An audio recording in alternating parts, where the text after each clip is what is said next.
Hello, welcome back to the Mr. Arsenal podcast for another match day watch-along, and it is a neutral watch-along for myself and most of the people on off this channel, as it is obviously an Arsenal channel, and most of us are Arsenal fans, obviously look at neutrals and Ipswich fans, etc., etc. But I thought, you know what, we did the Boxing Day event of Arsenal versus West Ham. Arsenal got their result, started as we meant to go on. Continued our form prior to the World Cup. So I won't I've never neutral watch songs with both yesterday's games were predictable.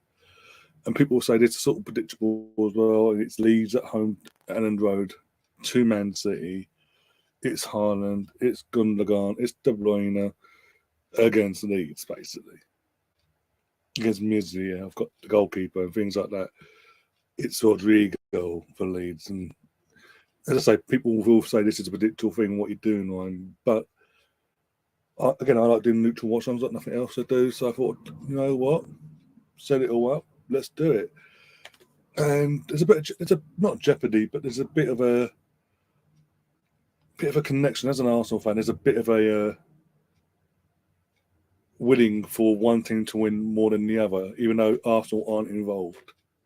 For obvious reasons, Arsenal are, as it stands, going to this game 8 points clear of Man City. Man City basically need a win, probably will win, but if they win, it goes back to 5 points. They lose, it stays at 8, and the pressure really then starts mounting on Man City because the next game after today is Chelsea away, which is going to be interesting. I probably will cover that on this channel as well, actually, if it as long as there's a clash of Arsenal, Newcastle, and all that jazz. I don't think it does, but we'll cross that bridge when we come to it. Let's go into the chat quickly whilst we get things underway. Wait for things to get underway. I will put the teams up on the screen as well before the game kicks off. Got Nemeth in the chat says, "Come on, Leeds, another Gooner." Yeah, it's from the same mindset.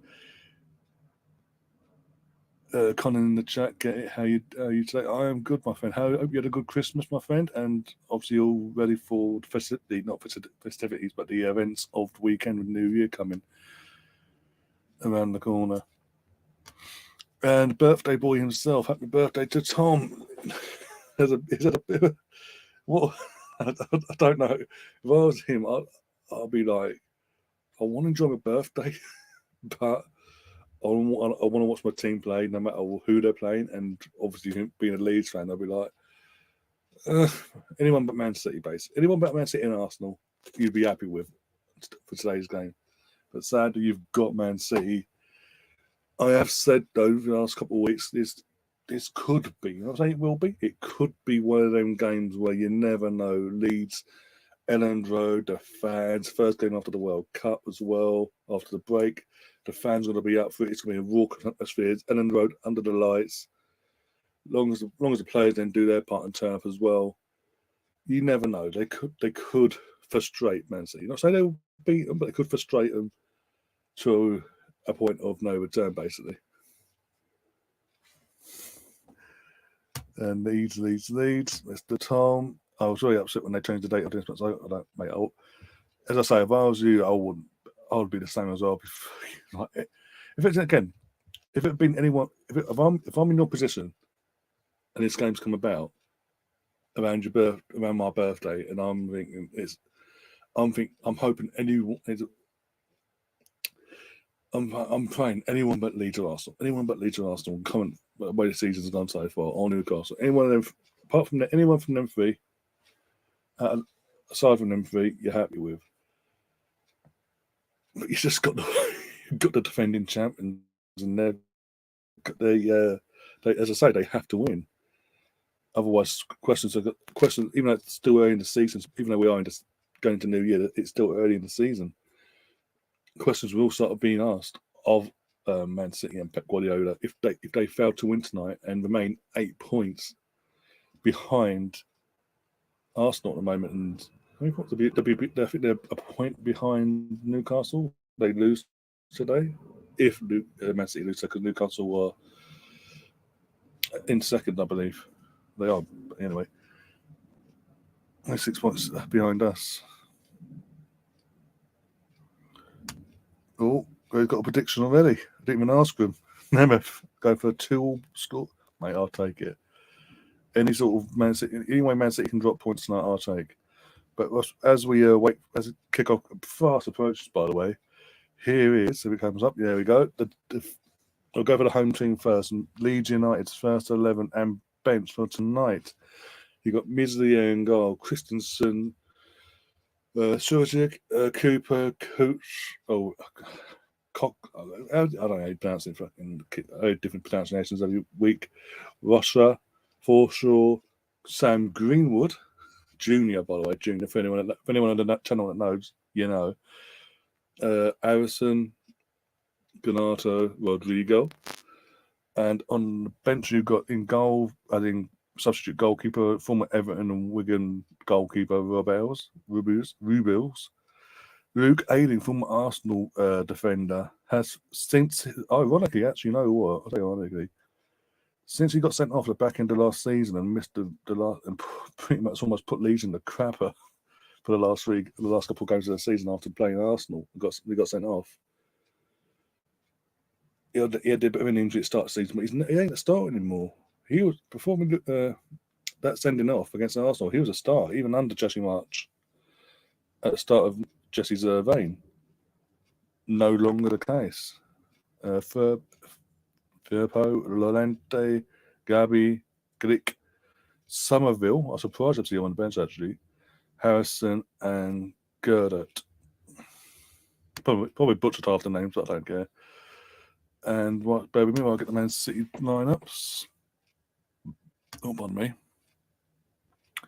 And we get to wash out the taste of tonight's probable beatdown with a trip to Newcastle at the week. Oh my God! Okay, well, not a good week, not a good festive time to be a Leeds fan potentially if things go as expected. Teams are in the tunnel about to come out. By the way, he got injured in the friend. Yeah, okay, fair enough. I was going to say I didn't obviously didn't follow all the things. Only Arsenal fans I followed. Imagine if West Ham United and Everton went down this season. Everyone's fucking going Everton fine and all that. What a fantastic job Lampard's doing, but they're still there. They're still in amongst that battle for survival. Right, let's get the Man City on it quickly. Edison has obviously seen him. We've got Nathan Ake.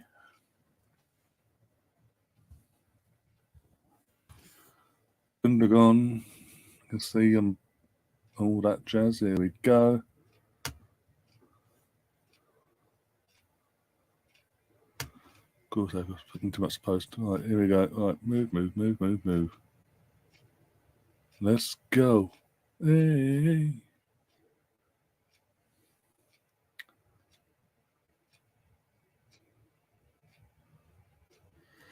Here we go. Of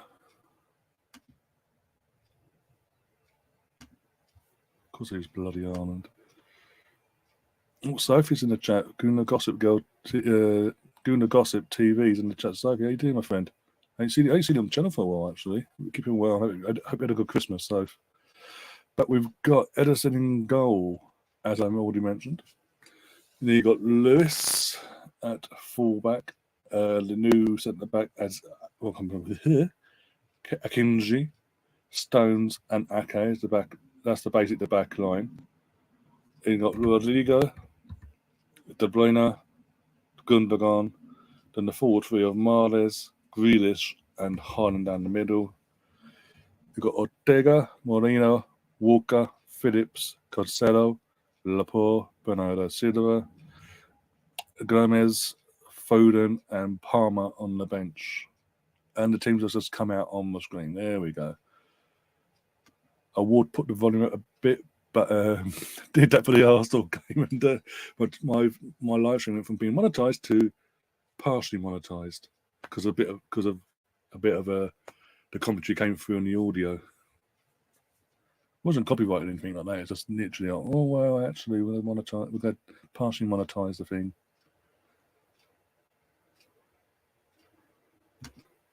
Everton are flying down to the EFL Championship. Again, I wouldn't be surprised. I'll be honest.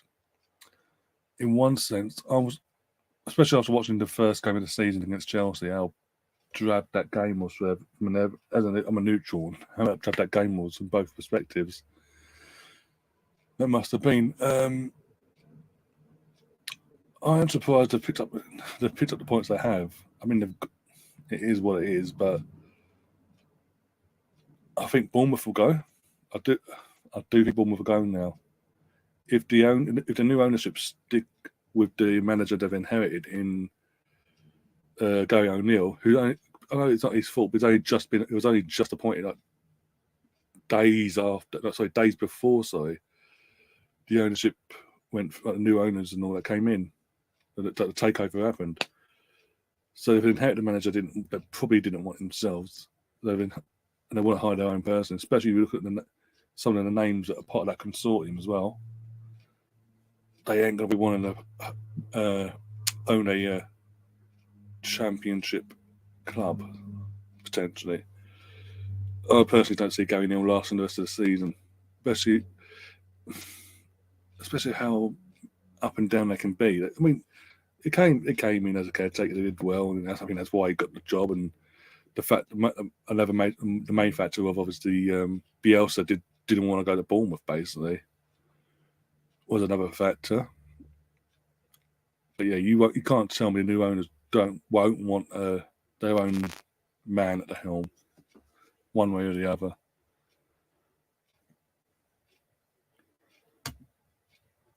So saying, hope you've had a lovely Christmas. I have. I hope. I'm assuming everyone else has as well. Obviously, from what most of these guys are in on Boxing Day as well, and no one complained. So yes. Frank Lampard failed to get Derby promoted with a squad that had Tomori, who's now at AC Milan, and won a league title. Mason Mount, who's won a Champions League since then, and Harry Wilson in it. He was at Liverpool and then he's now playing at Fulham, I think. Playing regularly. Yeah. Not only did he fail, looking at that squad he had, realistically, take this stand, he's got my face in it, a whole mug in the background now. Instead, realistically, that the squad he had of that season, they should have been top two. That should have been a top two finish, not a playoffs. And because it was Villa, they sort of just didn't bother turning up on the day and got absolutely torn apart by Villa.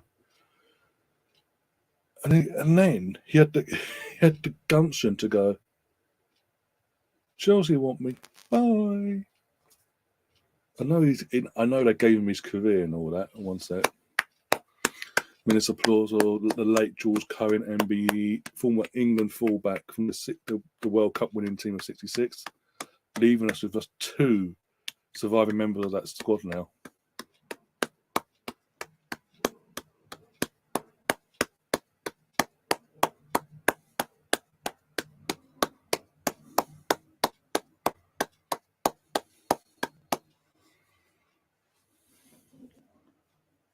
Oh, them are saying goal. Rangers, Hearts, goal. So Rangers or Hearts have scored basically against one or two, or Man City are kicking off. And I've got to say, I do like this away kit, this actual, because the kit they're wearing tonight, Man City are wearing, is meant to be their away kit. But for some reason, I use that other one. I don't like the third choice. The reason I like this one is because they've gone back for years after years. I think now, the last time they had the traditional Man City away colours, I think that was like the 11-12 or 12-13 season. And I've gone back to it this season, and I like it. It's just, as I say, it's tradition, and I don't like it. These manufacturers mess about with all the bloody kits and all that. All the home and away kits should be traditional colours. You've got a third kit you mess about with, use that as you're messing about with kit. And we're underway, by the way. We're literally 17 seconds in, Man City on the ball as they kicked off. So yeah, I still don't understand how Derby beat Leeds in the playoff semi-final. Leeds lost because they had all the pressure on. One second, it's not going to be 1-0 already. No, bloody hell, this is not a good start from Leeds. Put it that way. Leeds defensively, not just in the actual defence itself, defensive players, but in the midfield, it's non-existent. Just a one ball over the top. Literally, Man City playing one ball over the top to Haaland, and it almost worked. Good strong hand from Millie actually to slow the pace of the ball down to make sure it didn't go in. Bloody hell, this is going to be a long night, I think. Sorry, Tom, if I've got your hopes up beforehand. Sophie, if you're still in the chat, obviously, what did you get for Christmas? How's your Christmas been? And need to get you on sometime actually, because we have spoke about off air about collabing between each other's channels and all that. So we just need to sort of sit down and sort that out at some point. Oh dear. Man, sitting in the chat, Grealish standing wing, runs into the defender, tries to get a free kick, claiming for a free kick. It wasn't a free kick for me. As I described there, he literally has the ball and runs into the defender and kicks the ball through him, hoping for the foul to be given. Tyler Adams getting sent off at Spurs has made this more difficult. Yeah, just a tad. But you need a major factor for Leeds tonight, for the players to have that extra lift and any sort of chance of causing City problems tonight and frustrating them.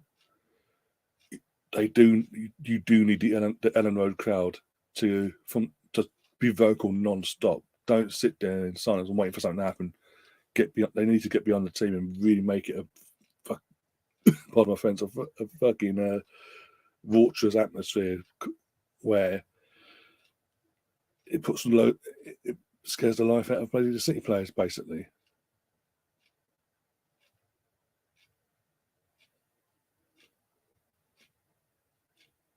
Now, if it's putting poking the fire in the chat there, Bradford City is the best team from Yorkshire.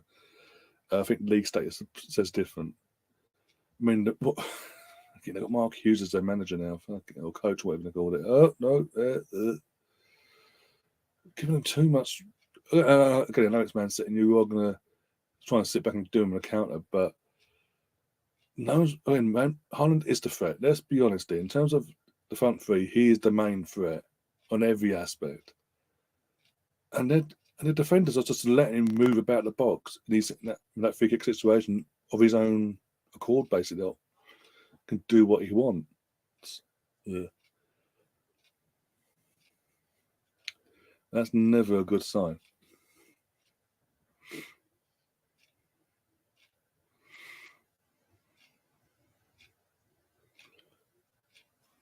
When Rodrigo just literally pulled Rodrigo, Man City pulled Rodrigo's arm back off Leeds and got away with it. Cool.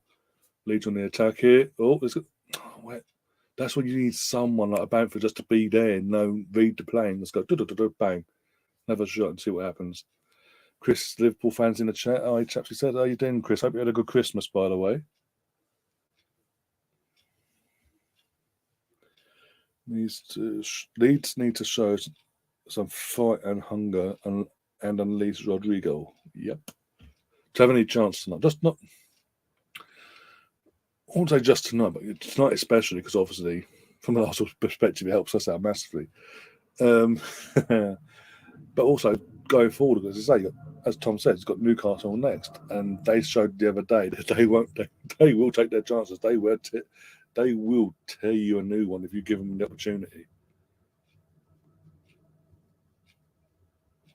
If you just turn up and do what Leicester did and just go la la la la la for the first 20 minutes, your game's over by then. They will kill you, but kill the game off by then.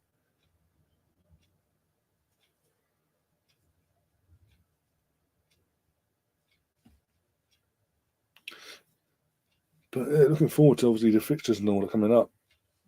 Obviously, I was from an Arsenal fan. I was looking at the fixtures and thinking, obviously, we do have the toughest month for us going forward now is next month, for next week on Newcastle's, Tottenham, and Man United, league-wise. Anyway, from that perspective, until the last 6 games of the season, after Brighton, the next 3 after that provide us the toughest month itself for the rest of the season. So I'm just focusing on, for months I've been focusing on that month, obviously getting past November. Was it November? October it was actually. Getting out of October, seeing where we go. Oh my god, I thought that was one. I thought that actually went in. It was going to go in the way he just hit and the way the camera just stopped and keepers have stood there. But no, not enough whipping it whatsoever. Way wide in the end. But yeah, so I'm looking at the.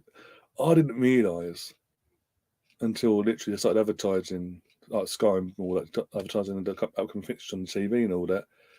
That after tonight's game for Man City, they've got to go away to Chelsea as well on the 5th, I think it is. That could be as long as we do our job, obviously, with Brighton and Newcastle beforehand. That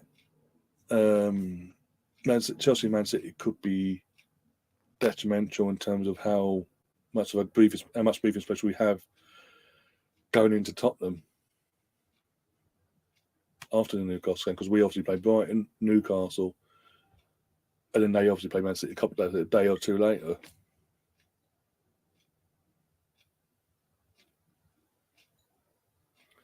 So that could be very interesting, especially if we come away 4 to 6 points out from our next two games. No matter what happens tonight, if we get either 4 to 6 points from our next, obviously Brighton away and Newcastle at home, and they drop points either tonight or against Chelsea, that could be huge as well going forward the second half of the season now. BX saying Brighton, Newcastle, Tottenham is a rough patch in terms of league fixtures. Yeah, I got what you're saying. Coming thick and fast. It is coming thick and fast. The return of the Premier League and all that after the World Cup. Brighton away, I think what goes on off. I think we're getting Brighton away at the right time as well, because McAllister, he won't be back for that game. He'll be in the stands, but he won't be able to play because he's done no training. He'll literally arrive back on the day of the game. So there'll be no training, no nothing whatsoever. He'll still be on the hired work. So he's out. Brighton have even confirmed he won't be available. They've got a suspension as well. One of the players picked up a 5th booking yesterday. Boxing Day, Southampton. Which means they're out of the game as well. So I think, and we got no suspensions. And apart from Gabriel, we've got a fully fit squad. I think we're getting Brighton away at the right time, as I say, and I think we can get a result there if we do our job and turn up on the day comfortably. At least either 2-0 or 3-0. I think we win that on Saturday. Newcastle for me, yeah. Newcastle at home, even though we're at home, that's going to be a tough game. I think that's possibly a draw, but that's got a draw on that. If not, that'd be a scrappy game where either team wins it 1-0. It's going to be one of them sort of games. I don't see us losing at home. We've got a 100% home record. Newcastle will give us problems, don't get me wrong. But I think because we're at home, I think we'll just have enough to avoid a defeat. But the worst case thing would be for us is drawing basically in that game. Best case, a scrappy 1-0 win. Well, as long as we come out of that Newcastle game with something, be it a point or 3, I'll take it because of where Newcastle are at this moment in time. Tottenham away, that's the one for me. We need to, not just because it's a North London derby, but we need to win anyway to get the away to Tottenham hoodoo off our back, and to really sort of, if we can go to Tottenham and win, not comfortably, but just win the game, be it 1-0, 2-1, 2-0, whatever. If we can do that, I believe a lot more people will suddenly start taking us seriously outside of Arsenal in general. A lot more of the media thinking, shit, they're gonna do it. No. And and then we've got Man United at home. Again, they're on a good run themselves. They're trying to make sure they keep the top 4 race and all that. That could be a draw, or the worst case, definitely that one. Worst case, we draw. If we don't turn up on the day, we'll draw that game. We won't lose. Famous last words, right? But if we again at home, if we turn up and play our game and dominate the game possession wise and in general, we can put a beat on them. Not a thumping beat. I mean, like 2-0, comfortable 2-0 win.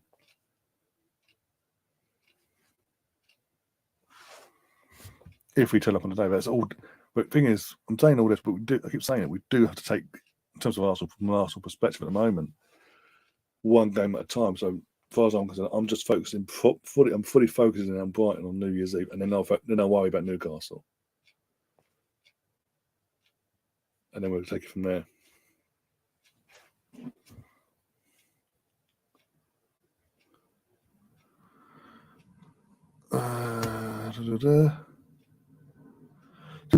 To be fair to Newcastle, they have shown what a bit of hard work and being the richest club in the world can get you. Yeah, the little dig there. So 12 minutes, and apart from the early 5-6 minutes of this game, basically the first half of this 12 minutes in, where City was just all dominant and really trying to get that early goal in. The game started to calm down. It's sort of calmed down now, and it's again Man City having the ball majority, but then Leeds will be a bit more. I'll say that now. Actually, I'm going to say nothing yet because Haaland, nope. They're being a bit more calm. They're not defensively like all rushing and all rabbit in the headlights defending basically. You know, it's got a bit of high foot there, but they do sort of need to. Even though they have calmed in one sense, they do need to tighten up, and as a unit from the midfield and the defence, especially with De Bruyne in that midfield. We've just seen a minute, just a second ago, had the ball there and he could fed the ball through the arm and needle, and it's just that Haaland just didn't read it quick enough, and it fell perfect back to Minier, who got rid of it.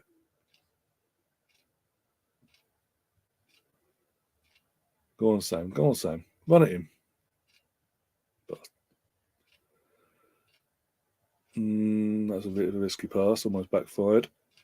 Communicate, lads, communicate. Take it to calm.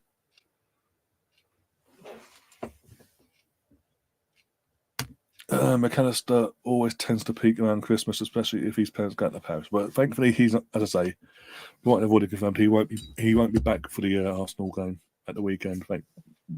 Thank God.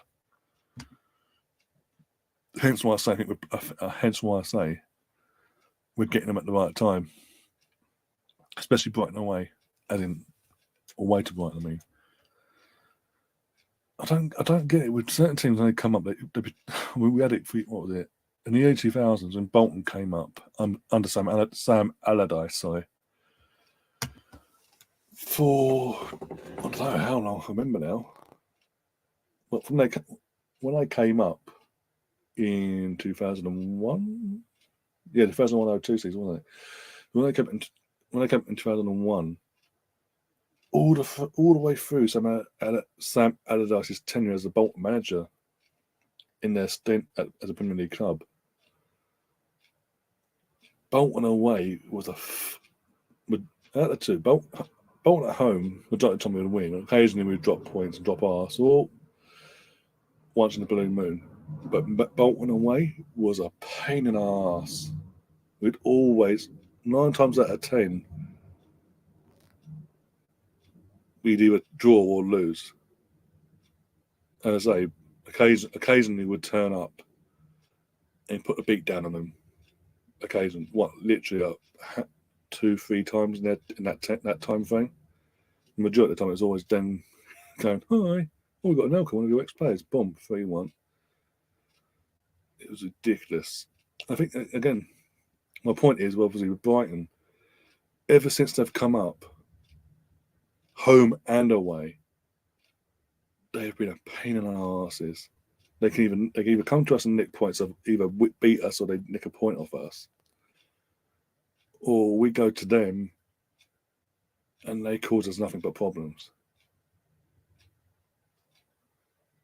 And we tend to struggle, especially we tend to struggle more, in my opinion, away at Brighton. I mean, last year was a fucking disaster. I think that's more so than just the weather. It was just I remember that game. It was chucking it down. It was windy. It was horrible weather to be playing in. And the Arsenal, from an Arsenal point of view, the Arsenal players didn't adapt to it at all. And during the game, we were lucky it stayed 0-0.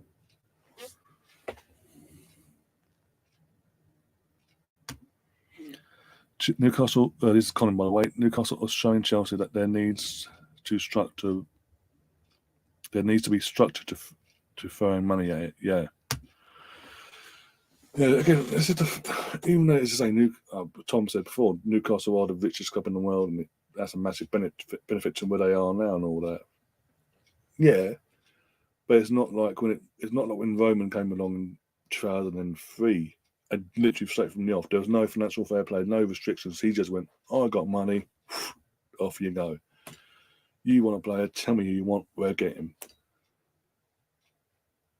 And Man City's ownership sort of came in just at the end of that time frame. So they started they continued that momentum in terms of we got money, throw it. And then as they started doing that, about a year or two into their ownership, FFP came into play, because obviously the complaints were at the time, because it's obviously Chelsea established by then under Roman. Man City had just been taken over, as I mentioned, 2 years into this ownership. PSG had been taken over, and it was becoming more of a thing like they're just going to blow everyone out of the water. It's just going. If you don't put any restrictions in place, it's not going to be competitive really. Aside from them three or whoever, even Real Madrid get blown out the water. So and Barcelona eventually. So it sort of was put in place to protect the establishment of European football in Barcelona and Real Madrid, so they didn't get pushed to the side by Chelsea, City, and PSG respectively. And then even then, it still hasn't helped. The current setup, FFP doesn't really work the way they wanted it to work, because there's too many loopholes. And Man City found them loopholes, worked around it. Oh, you're going to sue us? We'll counter sue you. We'll appeal it and counter sue, and they won, because they can just go, oh, okay, we got more money. If you've got more money than UEFA or FIFA, and you're willing to just go, okay, we'll just take us to court. We'll get the best of the best in. There was only ever going to be one winner in that appeal. Whereas Newcastle now, their ownership have come in, and they can't do what Man City did at the start of their reign, what Chelsea did for the majority of Roman's reign, and just go, fuck it, we have money.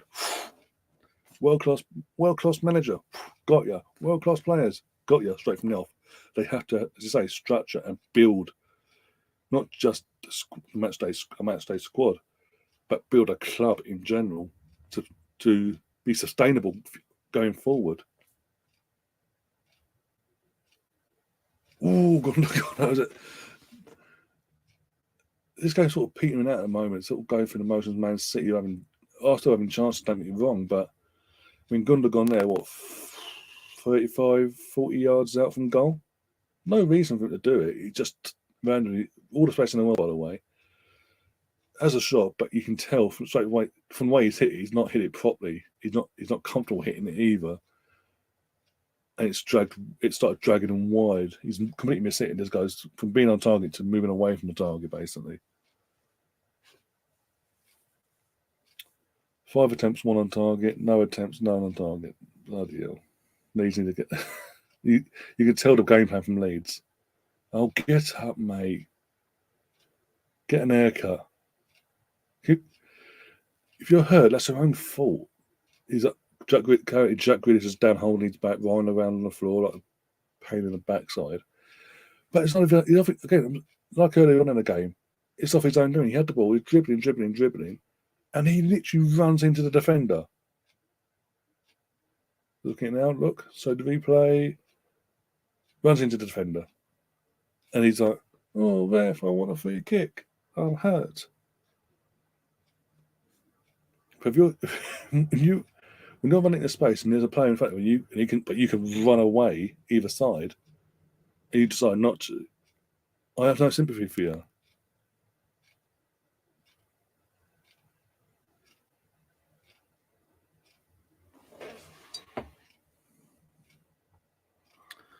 Oh dear. I'm bloody hot in this room now.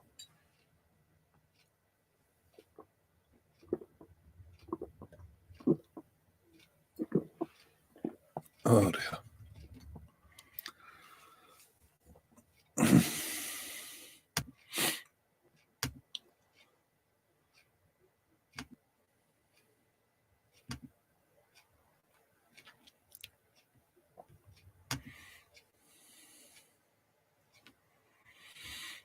Okay, cool.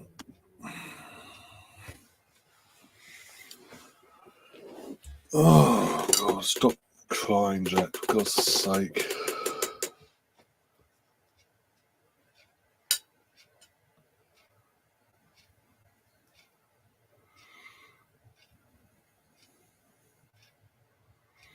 But as I was saying before that stoppage there, sorry, going by that stat that came up before about the gut shots and where the shots are coming from, basically in this game. Even though Leeds at home, you can tell the game plan straight from that stat alone, but you can see as well is literally contain, frustrate, and try occasionally to get doing on the counter. Try and work something from the counter attack. Once in a blue moon, don't always do it, but literally just contain, frustrate, and then keep yourself in the game for as long as possible.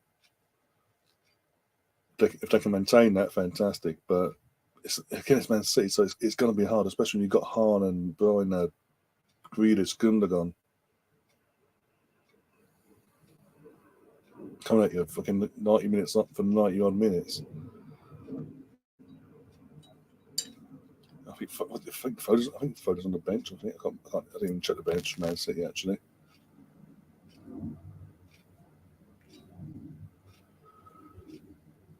I'd assume he is because obviously Stones is on the starting 11 there. So I'd assume so. Unless he's picked up an injury for training or whatever.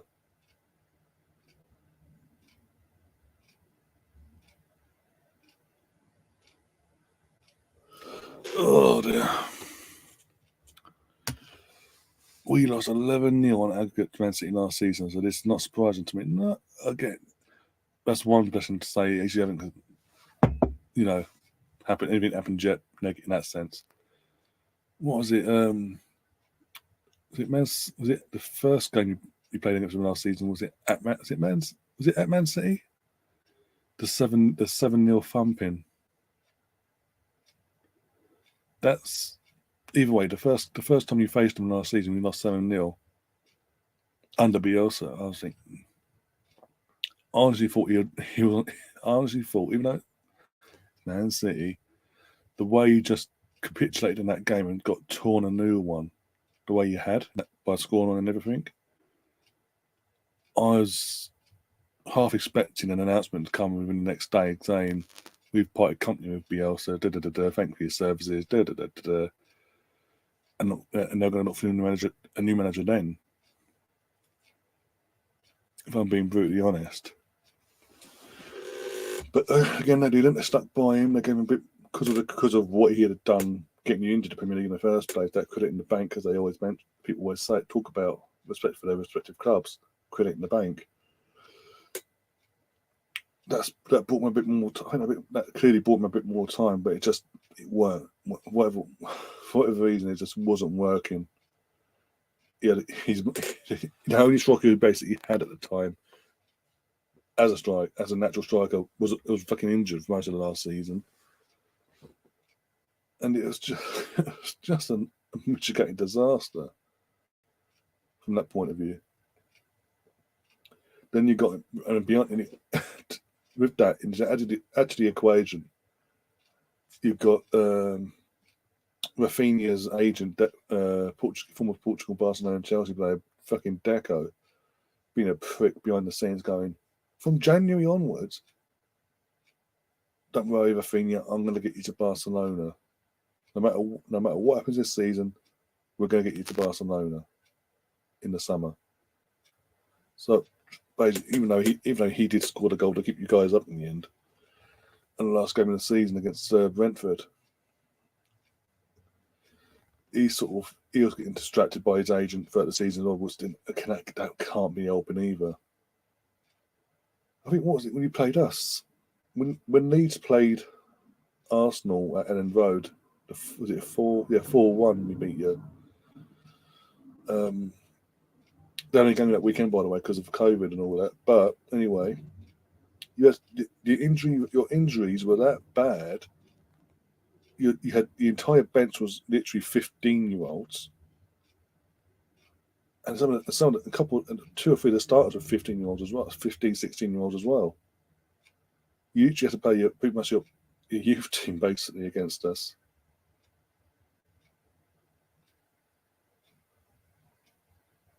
What is Kyle Walker doing? The moron. I'm hoping that's Man City property, not Leeds property or Amazon property, because basically, if anyone's not watching the game, that's listening to me now on,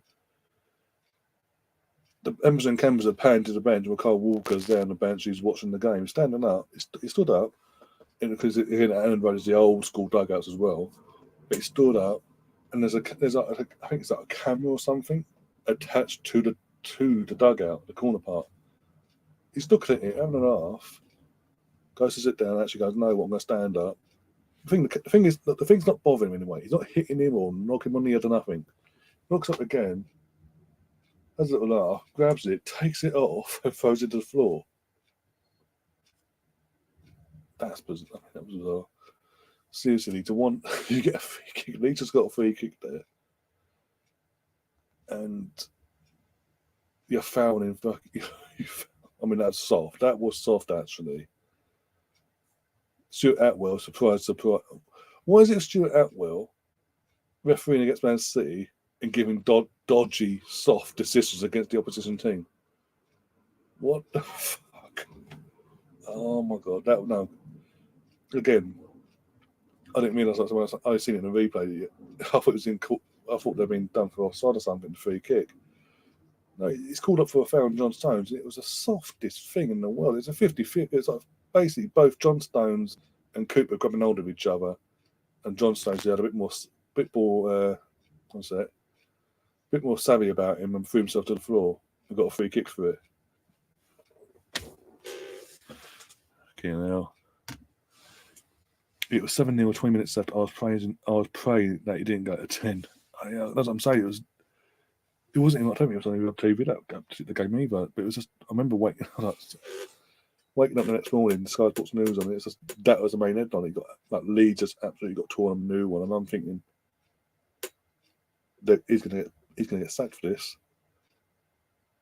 But as he didn't, he went on a bit longer. Oh, De Bruyne just tried to score from a corner, tried a cheeky low hit corner and try and score from it. Thankfully, Meslier, who, again, with all due respect, I don't personally rate it as a whole, but he does a job. He does a job for Leeds and all that. Always bet of lesser of the evils, basically. The best option they've got as a goalkeeper, clearly.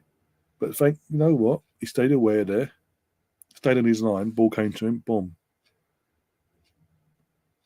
On another day, he could have gone flying out thinking it's going like that. He's going boom, 1-0. So.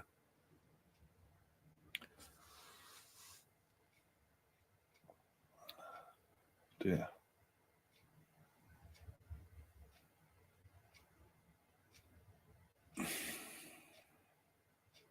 Here we go, Man City, Haaland, goalkeeping. Yes, thank God for that. That's the one good thing I do like about Meslier. Even though I don't rate him. About Meslier, he does come out quick. He does react quick when them any sort of potential one-on-one situation. He'll come out and try and put the pressure on the attacker, like he's just done there. and occasionally it works out for him. Literally, a good value for 5 million. Yeah, for 5 million, yeah, exactly. I think it comes to a point though, beyond this season. Assuming obviously you guys do something, I don't think you will go down. Personally, I'm not just saying I'm not just saying it for your benefit, but there's like 6 to 7 worst teams in the league before Leeds, and anyway, like that should be going down anyway. Bloody hell! It's all peaked on at the moment. Never corner. But yeah, assuming you stay up, as I say, you've got to start thinking positive potential to get a more established goalkeeper, more all-round goalkeeper. Because I know he's a young lad and all that as well, but he has a bit of, oh, bloody hell, another chance to sit there. Fuck, this one, he's fucking Jack has skies it with his toe, basically, over the bar. Into the crowd. Bloody hell. I think it's only a matter of time, let's be honest. It's only a matter of time before City score. The way this is going,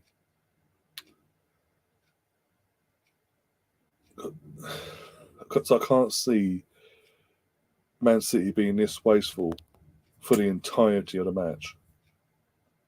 Whilst Leeds keep offering the opportunity, eventually Man City will take it. It will eventually fall to Haaland, and he will take it. Oh, Leeds on the attack here, Arsene. Go on, go. Take him on. Take him. Oh, you bastard. You try to basically bash it through and hope it deflected into the goal, but he should have picked the team out, or someone should have got open for him there. A bit too stagnant in the box really, from his point of view. Oh, he's trying again. A bit more liveliness down that left-hand side for Leeds. From the attacking left, I mean.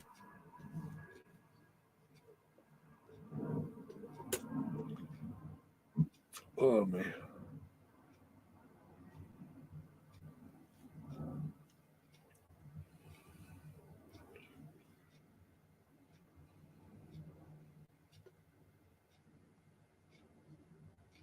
Oh, sort of took it down and caused a bit of aggro there. But he just went for the groin, completely hit the volley there. Fucking Pep would lose his mind. He would lose his mind if Leeds scored against another player in this game, the way this game's played out.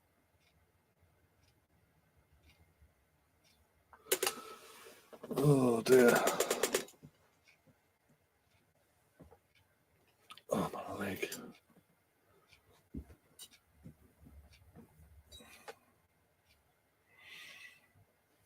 My leg is buggered.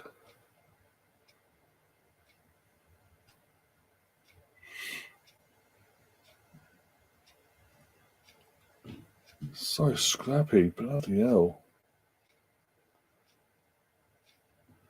Look, I can't repeat myself now, but it's clear to see what Leeds' game plan's been from the get-go.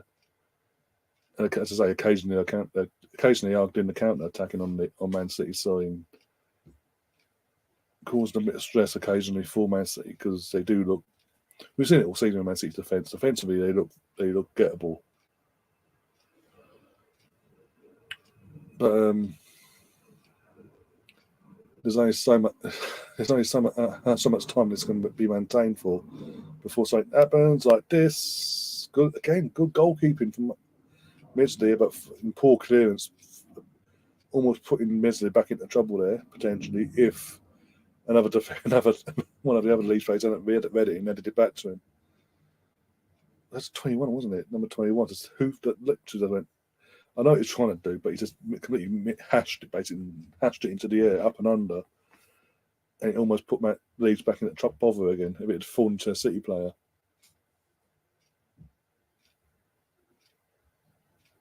There's only so long before this game plan doesn't work for Leeds. And then again, I want it to work because obviously it benefits my team. As a full-time result of Man City drop points tonight, it does benefit me in that sense.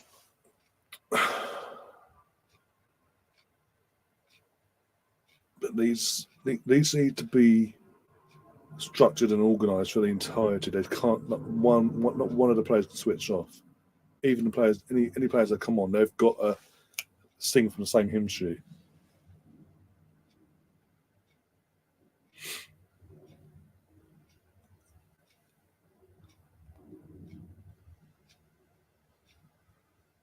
Bloody hell, Biff.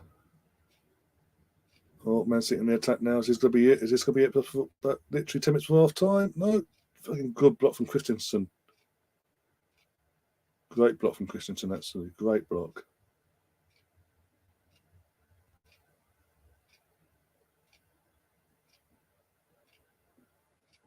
It. Hi, I want to offer you. This is some comment on Twitch. I want to offer you a promotion. One second. It's good to half time. I'll come back to that in a sec. Every time I go to Leeds, in fact, Man City attack, I'm on the edge of glory. I want to offer a promotion of your channel, viewers, followers, view, chat, spots. The price is lowered, mate. If you're trying to fucking profit, well, you pay me. I'll promote your channel. I'll share your content around. No, that doesn't work like that. You want to share my content now? Feel free. Cost nothing. I'll be extremely grateful. I'm not going to be literally one of those that pays to grow my platform.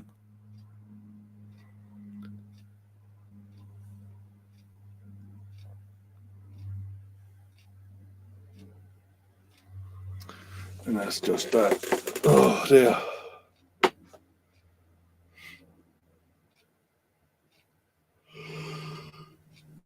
Oh dear God.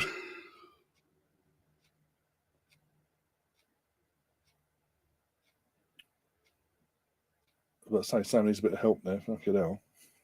Literally out on his own then, the right hand side. No one overlaps with no nothing. It's like, help, guys. Doesn't need it. Why has no one read that? Why is the nearest police player there? Whoever that was, can't see his name at the moment. Jack Harrison. Why has he not read that and running at a shot? Even if it got blocked or saved, you're causing aggro.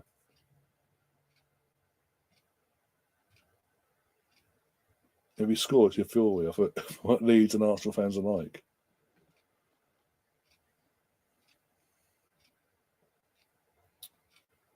Oh dear.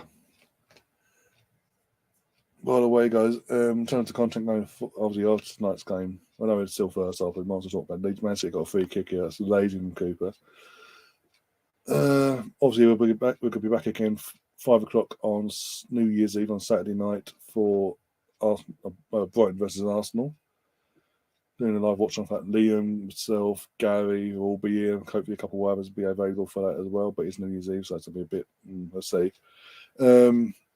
And then on the 2nd of January, on Monday night, Mike McDonald contacted me yesterday, basically, and we are now in the process of organising a panel for a one-off special of Mike's Who Am I With, basically. Last time we did it was back in the summer, sort of petered out because obviously the season, too much football schedule and all that. Never wasted chance by Jack. Tried to be a bit cheeky there, sitting. Jack has wasted it, skied it into OZ. So yeah, Monday night, and that'll be 7 o'clock UK time. Myself, Mike, and as the guests confirm, we'll be announcing that come Saturday as well.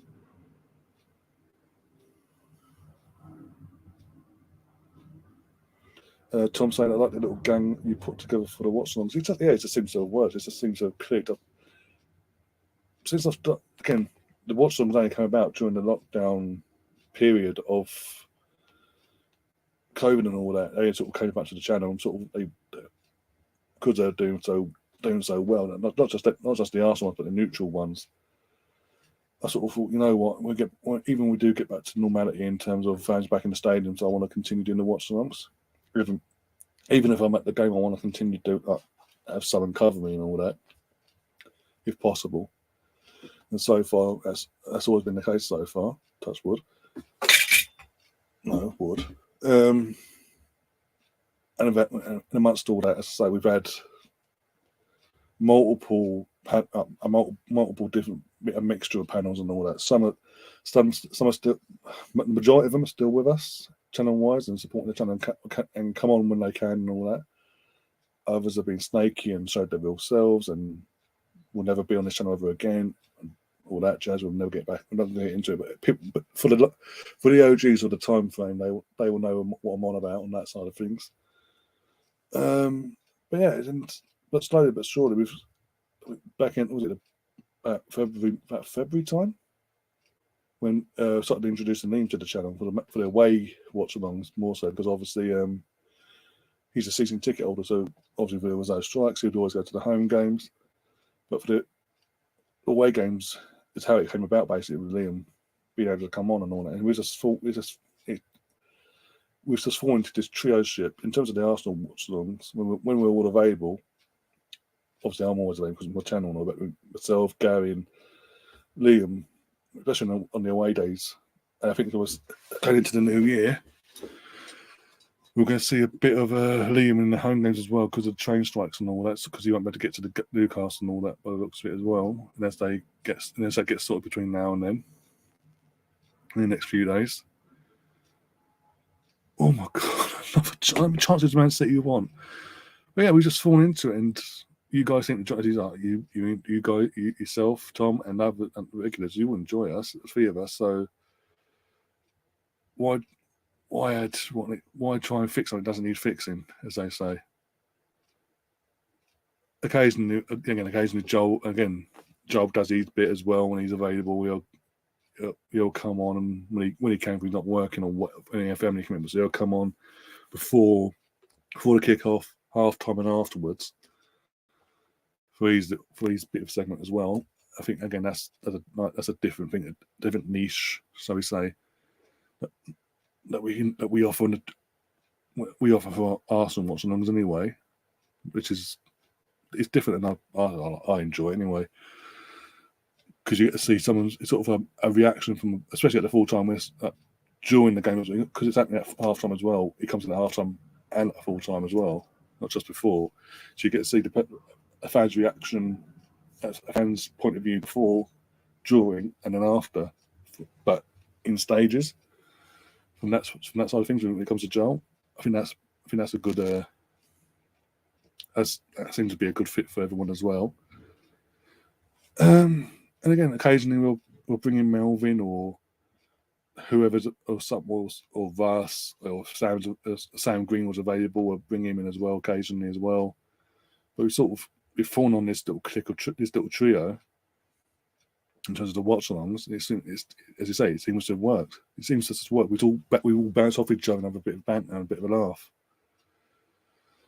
along the way, whilst all having the same passion and desire for the club that we all support, Arsenal. Oh, mate, how is this still 0-0? I'm sorry. Obviously, I want Leeds to do something. I want Leeds to get something tonight. Obviously, I want City to drop points, one way or the other. But oh God, I will say nothing. No, shut up. On the attack, Grealish. He does it again. Four opportunities he's had in this game. 4 opportunities in the 44 minutes. And he's put it over the bar every time. I mean, the number 82, the fullback there, yeah. Well, how much space did he want there to run into? The Gary and enemy frenemy dynamic is hilarious, yeah. Just attacked. Oh dear! And even though the World Cup's out the way now, and the USA, in terms of that upcoming event, is out the way, that's still going to continue. You're still going to have the little net back and forth there of them two.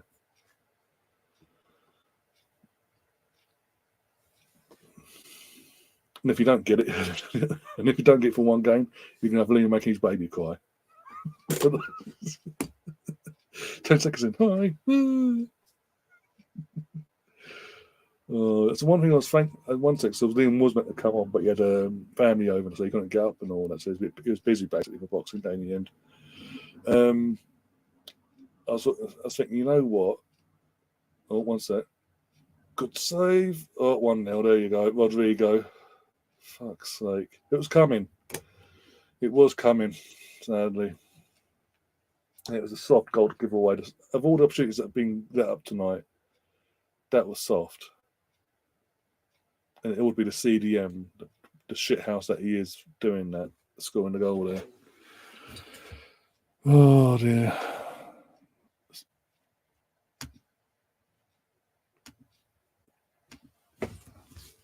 It is what it is.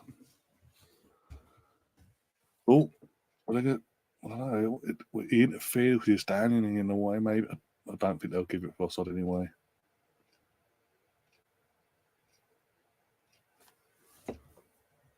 Because even though, Haaland doesn't actually touch the ball, he is standing. I don't know. But they'll find a loophole where it's not. Yeah. Even if he is standing offside because he doesn't touch the ball, it'd be okay. Oh dear. I don't think they are checking it, by the way. No, didn't even check it because the camera. Sorry, one sec. It is half time. West half time has gone.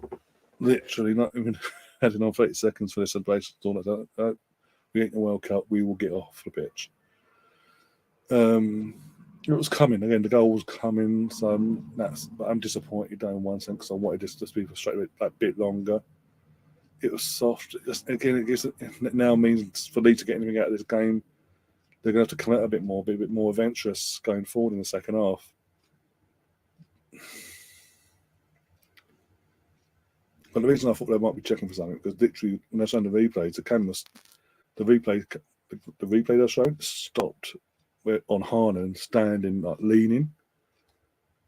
It couldn't, from the angle, obviously the camera angle they were showing, couldn't tell if he was standing offside or not. If he's like a toe offside or whatever, or knee offside, whatever. So you thought, well, because they've done that, they clearly might be looking at something. Nope. Yeah, as I say. And Mr. Bungle's in the chat. How you doing, Mr. Bungle? Hope you had a good Christmas, my friend.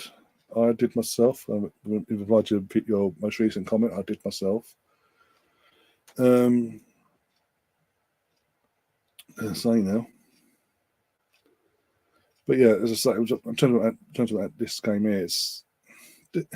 Even from an Arsenal fan, I'm disappointed because obviously I want Man City to drop the points. But it was coming. Let's be honest. We have to be honest. It was coming. They were being fed opportunity after opportunity after opportunity.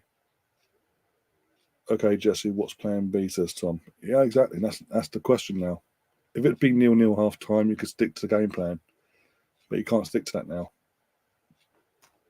Unless you're looking not to get anything out of the game, but keep the scoreline down now.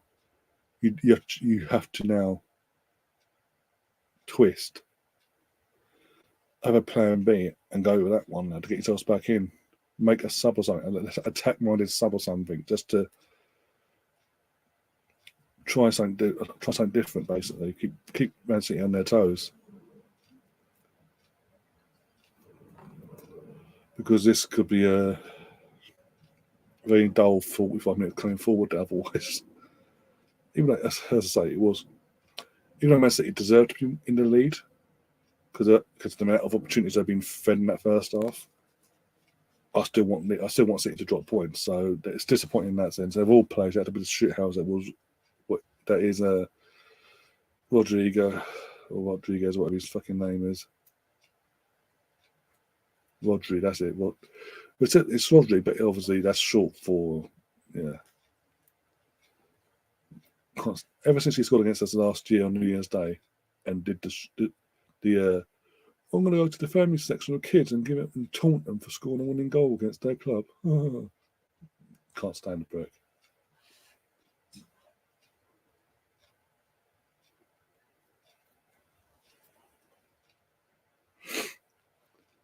Oh, Mr. Bungle. So, what did you? Out of interest, what's half time? What was the most interesting? What was the one present you guys got that you liked the most, or got the most joy out of, basically? out of interest. I got a bit of a conversation started basically for this half time. So, and Mark's still giving me comments in that. I'll get my phone. Getting enough charge now.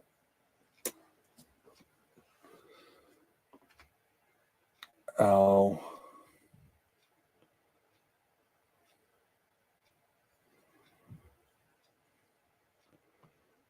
Oh dear. A lot of upsets in the darts today, haven't there? I'm not a fan of darts myself, but there's been a lot of upsets in the championship that's going about at the moment. Ali Pally.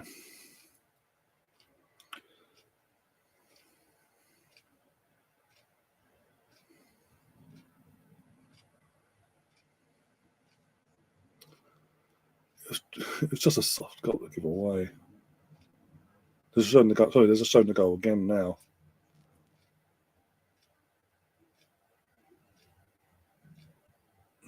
It's a soft.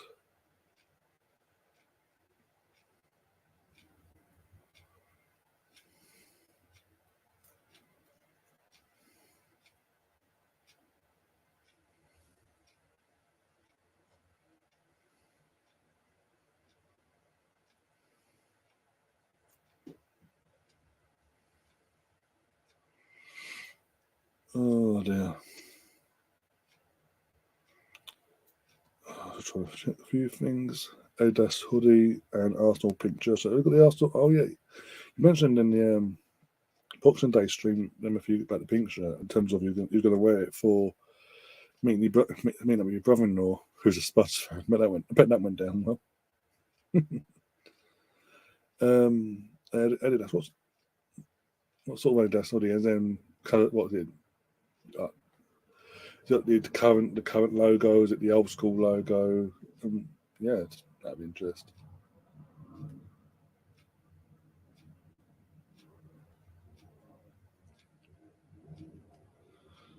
I've got a few things myself. Nothing I can say. What's that? Not too bad, considering it's not an Arsenal watch them. I've got a few things Arsenal related and non-Arsenal related actually. Oh dear. Oh yeah.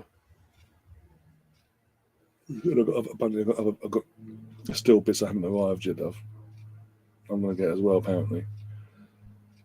But yeah, I've been happy with what I've got so far. You've got your body wash gear, not thankfully not links.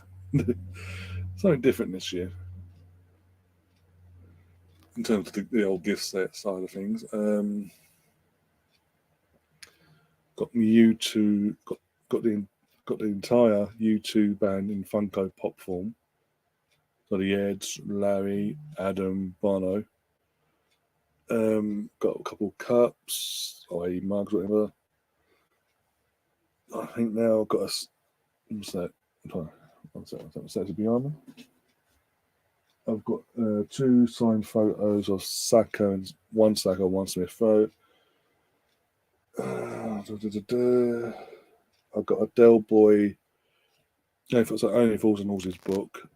My sister then also got in addition to that, she got me tickets to go and see the Only Fools and Horses live show at the end of next month. It was going to be early, but they had to move because got dates mixed up with something else. But yeah, so it's going to be the end of next month for that. Only Fools and Horses, the live show in that musical thing in London. Is it musical? I'm sure it's a musical anyway. In London, got that. So you also got me a Blu-ray DVD of Labyrinth, the film with David Bowie in it. So that's basically that in the book. So I have something to open physically because tickets haven't arrived yet for the Only Fools and Horses show. I also got a signed shirt. I think this is it. What's that? Of the Tyler 16-17 squad.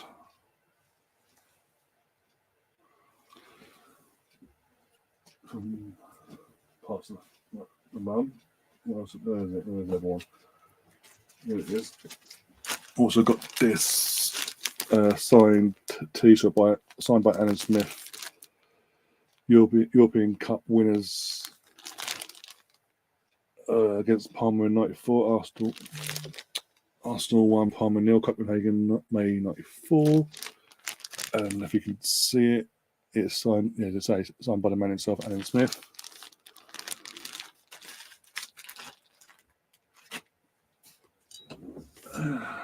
Oh, so something else. Okay, I've got the calendar as well. I've got the Arsenal men's calendar and the women's one as well. One sec. Raise it with the others with the three stripes.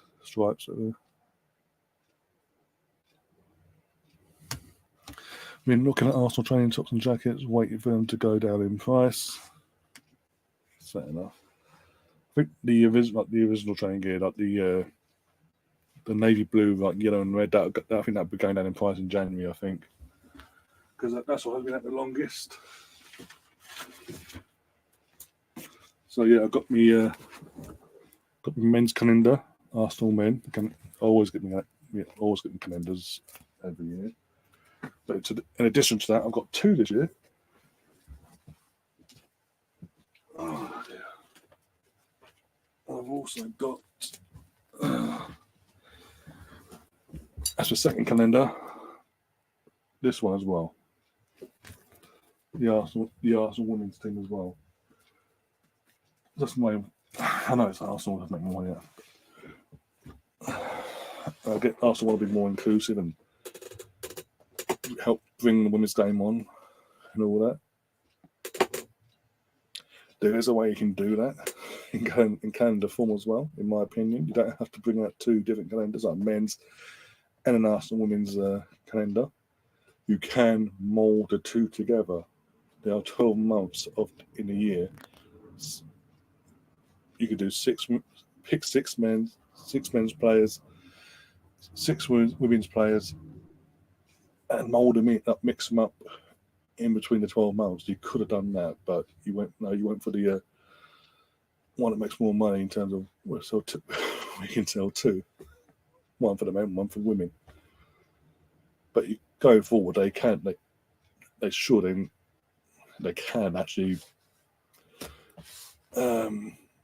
as I say, pick six for every calendar going forward. They really want to help progress and give more coverage to the women's game and all that, women's team. Pick out six senior men's players, six senior women's players, and literally jumble it all up between the 12 months and see how it goes. That's my opinion anyway. Marvel sucks. The Wild Hearts album, 21st Century Love Songs album. Oh, okay. So he did well. Oh dear. Also, because of these strikes, I've got other stuff I've got to get as well for my cousin and my grandparents and all that. But I'm not able to get hold of them at the moment because of these strikes. Ridiculous. Even though the strikes have stopped now, I've got other stuff to do. I just can't come to stop. Because just literally, I couldn't move fingers about basically. So literally, I've had nothing to wait until that probably not into the new year basically before I get my stuff from my cousins and my grandparents and all that live on the other side of London. Ow. Oh, but Liverpool confirmed signing of Cody Gakpo from PSV. No surprise there. We've known that for the last 48 hours. Not really a shock.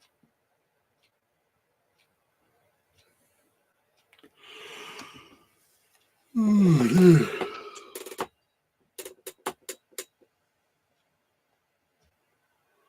Yeah, I mean, little YouTube Funko Pops and right in front of me.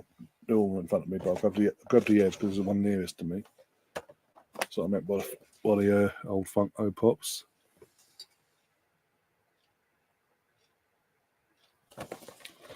That's the edge. Got Larry on it. Got Larry there. Harry, Adam, and Bono on the other side as well, behind the laptop here.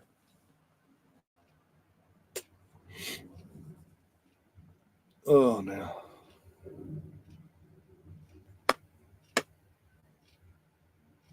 Oh, that's what it was. So it wasn't. Yeah, it wasn't. It was Amazon property. Amazon have just confirmed that as the camera I was talking about, where Cole was just grabs it off the thing and yanks it down. They're now having to fix it back on. The prick. It wasn't even like Man City property that he just grabbed over and yabbed it off. And now they've got staff out there on the dugout trying to fix it. What a prick.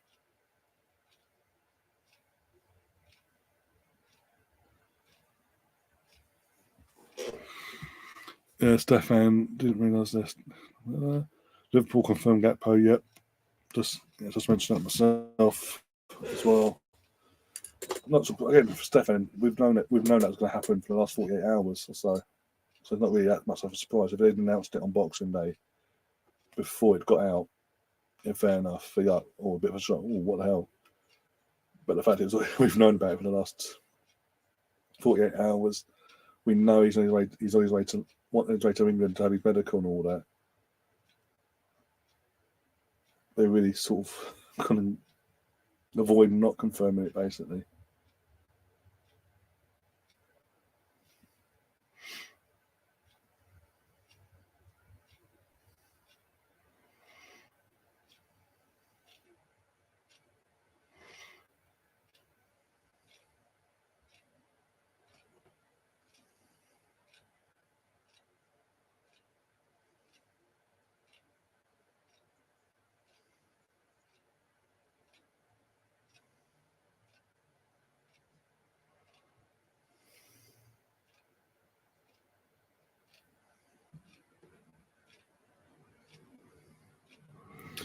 All players are back out for the second half. I don't think there's been subs yet shown on the screen.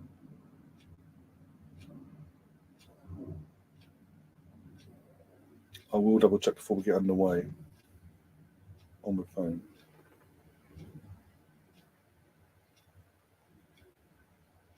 But it doesn't look like it to me.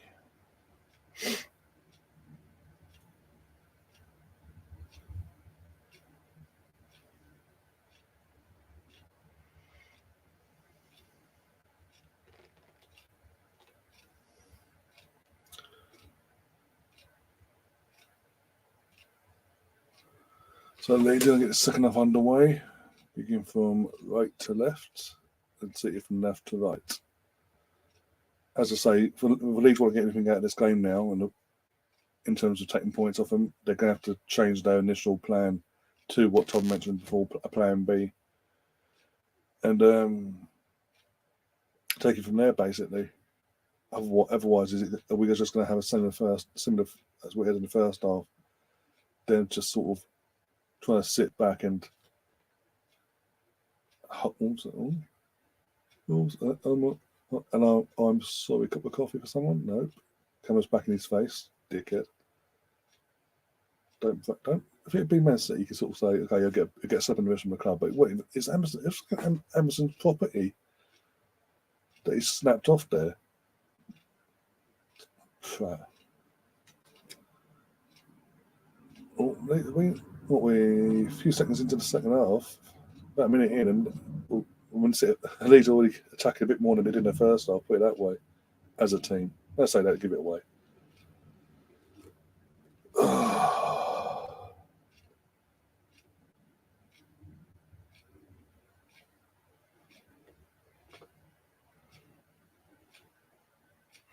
I'm a big fan of the old songs by U2.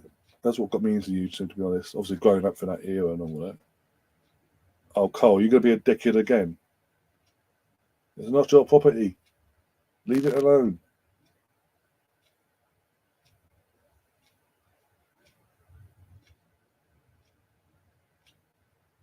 There's clearly a reason why it's there. Leave it. Stefan, hope Ryan and everyone in the chat had a nice Christmas. Yep.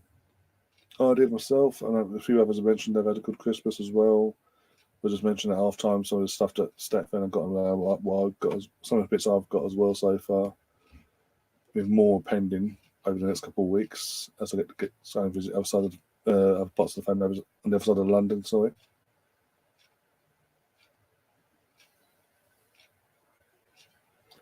Oh, Jack's down again, of course he is. Maybe if you wore shin pads, mate, you wouldn't be hurt there.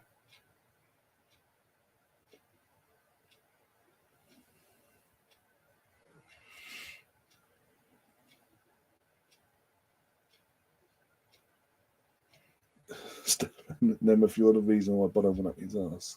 Oh, God.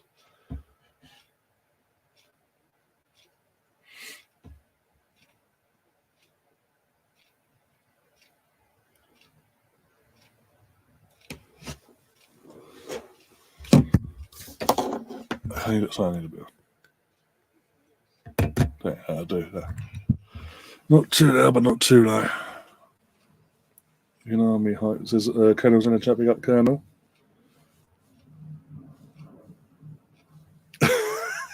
Well, for God's sake.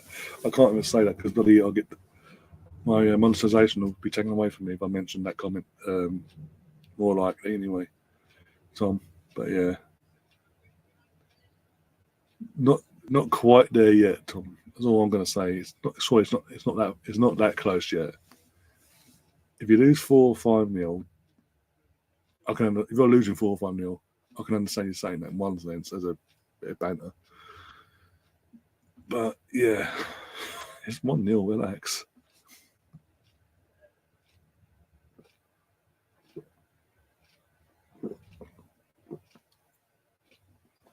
Oh dear.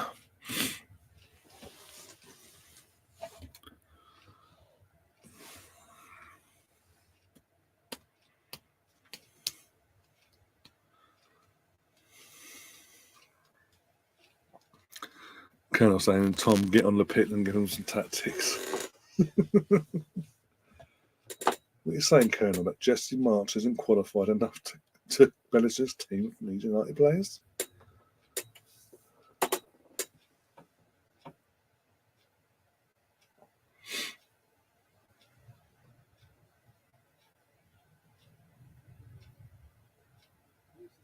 Fucking hell, Stuart, how much advice do you want to give Stuart? Fuck me, man. Great tackle, great tackle. Book him.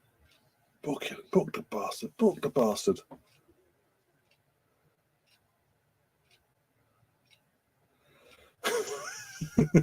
Tom, I'm going to go out on a limb here and say that Leeds might not be as good at football as Man City are.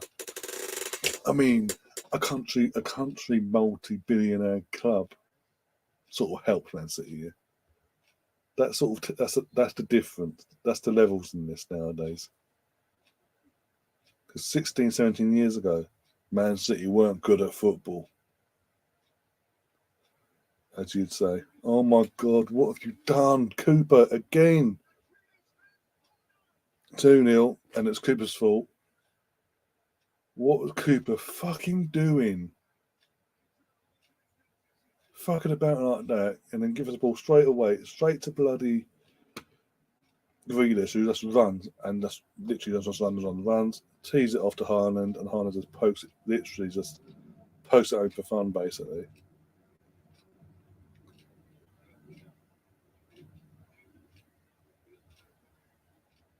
He won't score an easier goal.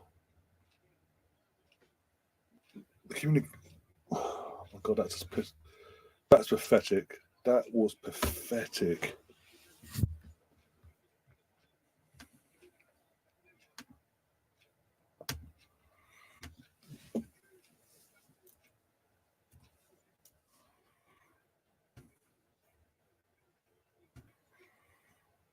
Haaland is dead to me. What? Son and father, or just a son? Because the dad's they're just showing me that he's there as well. Older Haaland Senior.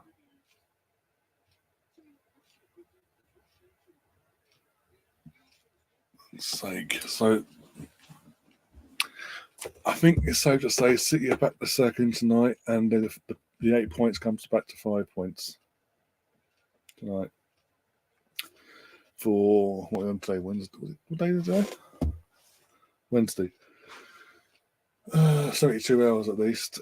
We're back to back to a 5-point gap. Hopefully we can bring it back to 8 points on Saturday.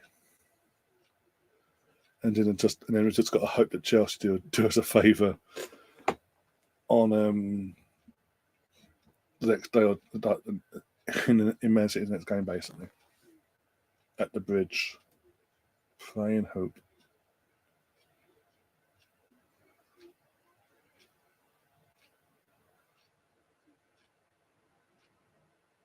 If he has a true Leeds man, he'll score 3 own goals.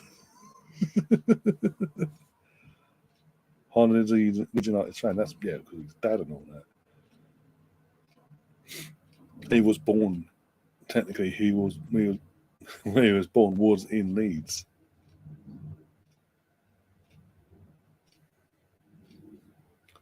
But I want to play for one of my dad's clubs. It happens to be that one of them clubs happens to have a country's wealth of wealth behind them. So I won't go to the poor one. I'll go to the richer one. Nemeth's going 3-2 Leeds.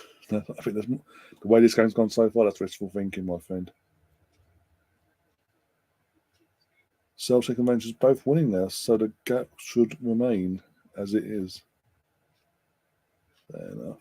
Who's Celtic playing tonight, out of interest? Is it Hearts? I think it's Hearts, weren't it?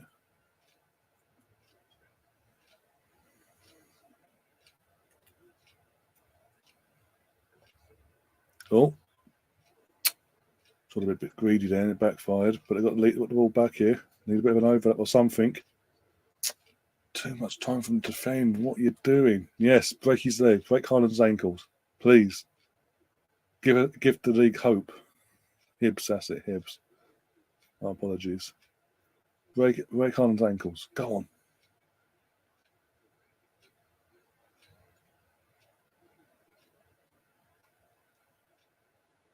Do.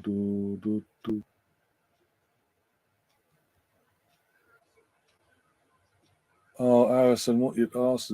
Harrison, what you pronounce your fucking name? What you doing? Just play it through there, for God's sake.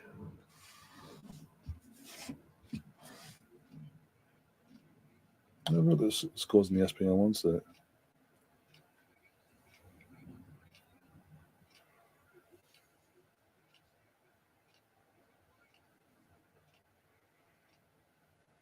(3-0) against Rangers winning 3-0 against Motherwell. Celtic winning 2-0 away to Hibs. Yeah. Gonna stay as it is, isn't it? Yeah.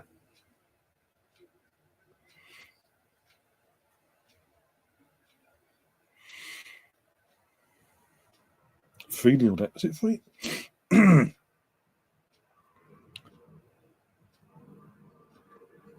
3-0 now, bloody hell.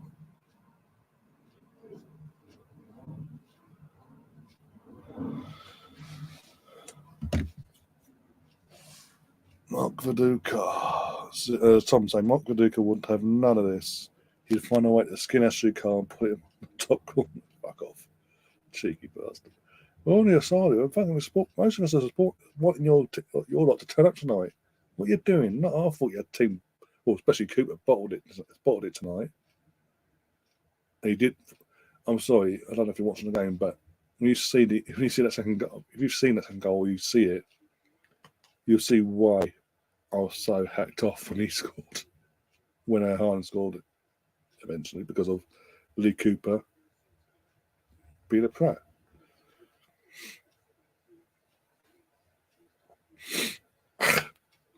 Oh, too much for them now.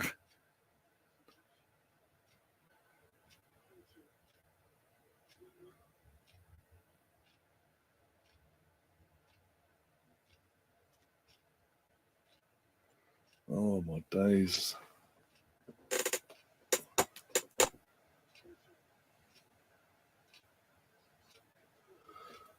Leeds need to make a sub in quick, because they're toothless up top at the moment.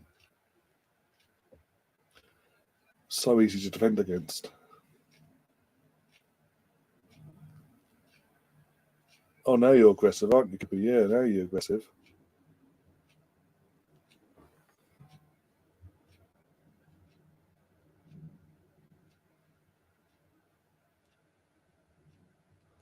These we play with Derby next year. It's all good. Colonel, after what I just said.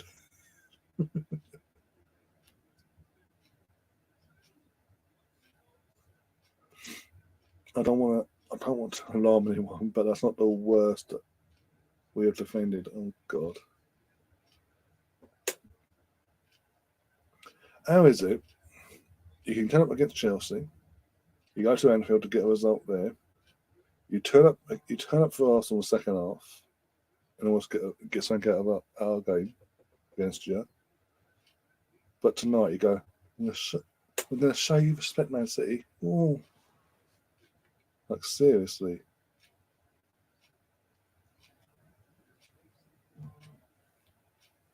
I always want us to let you down, isn't there? Oh dear.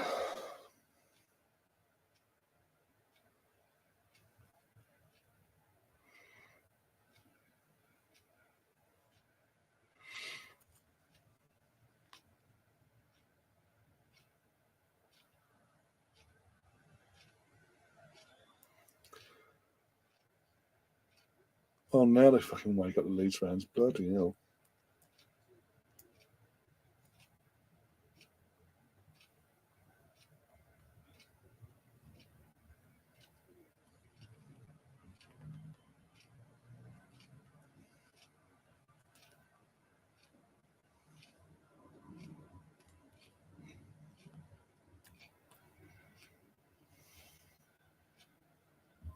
It's 3-0. Get hell.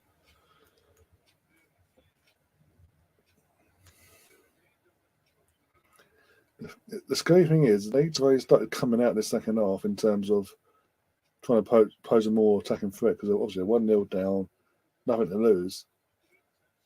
But they're getting them over. There's no organisation defensively. Oh, there's the call to Pep Guardiola, the overweight prick. That's great for mental health. Calling one of your players overweight as a come up from a World Cup. It's all right. But notice that no one pulls him up on it. How dare you talk about a player like that? Mental health on board. He's done that, has he? Oh well. Da, da, da, da.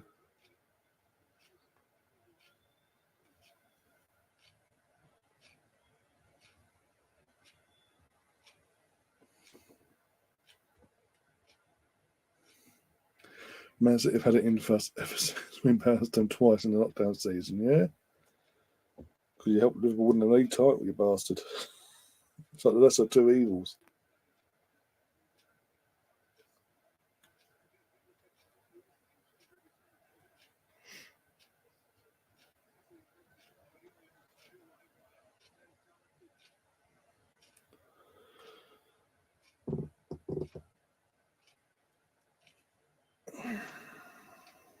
Look at this Leeds band. Need to look at the Leeds band, see if they can bring on give them something going forward.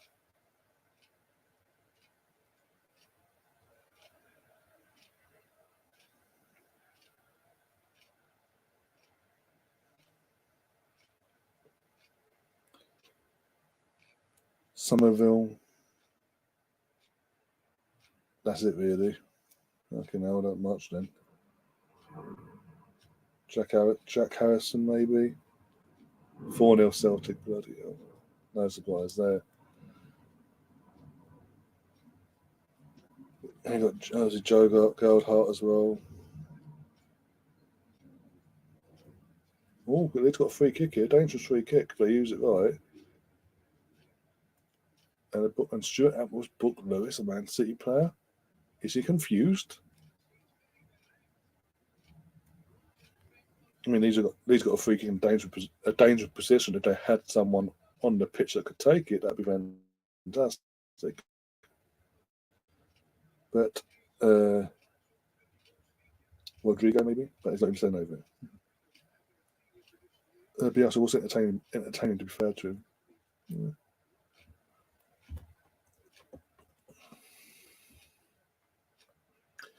So currently, standing over his free kick, got Sam Greenwood, number 8, Mark Washer, and Forshaw. The two defence-minded players and a, and a winger, a former Arsenal academy player that plays a winger for Leeds, staying over the free kick. Cool. You know where this is going in, Rose Z.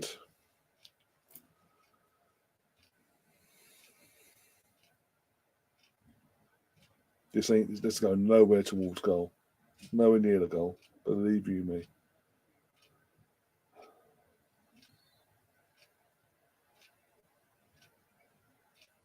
Right into the wall. Sam Greenwood. What the fuck was that? Straight into the wall. I told you it was going nowhere near the goal. As soon as I saw the three players standing over it.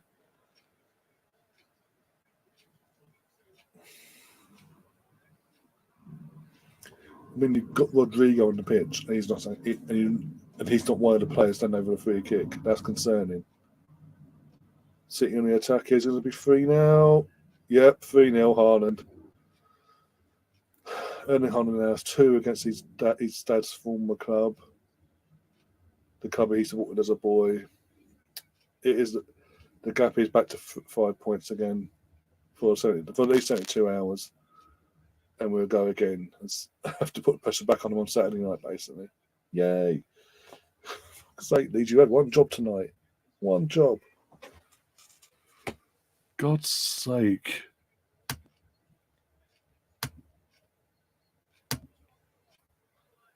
Crap goals as well. When you kick again, praising Misley earlier. Again, this is not one of the reasons why. One of the reasons I don't really rate him as a whole, because he gets a hand to it, it still goes in.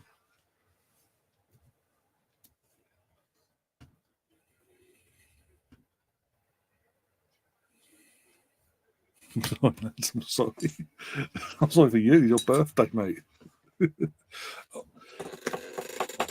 Clark now makes a sub, and it's a like-for-like sub. He put Luke Ayling on for Christensen.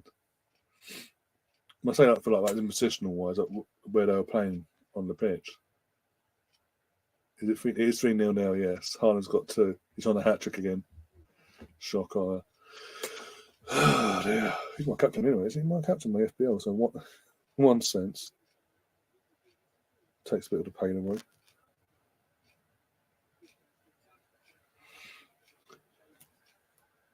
Yeah, as I said at the start of this stream, I was going through the lineups with you guys in terms of Luke Ayling, former Arsenal defender and all that. Ever since he got that red card against Arsenal back end of last season, ever since then, he went from being a starter up to that point to he's now a bench warmer for Leeds United.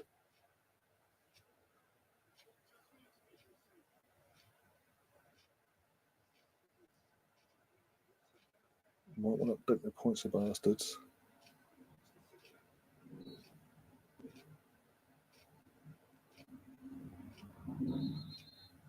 Oh, for God's sake. Yep, he's an attack. I'm currently on 12 points with Haaland. Woohoo! I've got to take these James up for the next match day. Yeah, I'll do that actually. Transfers. Remove these James. I've got there. Is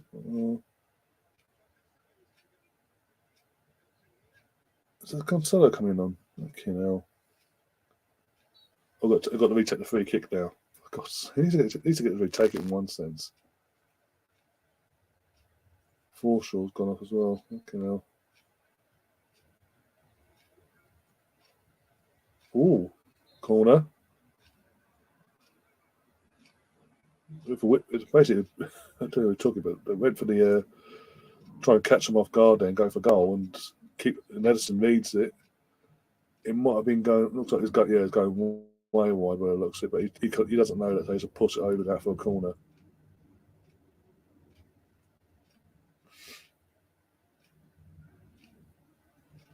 Up.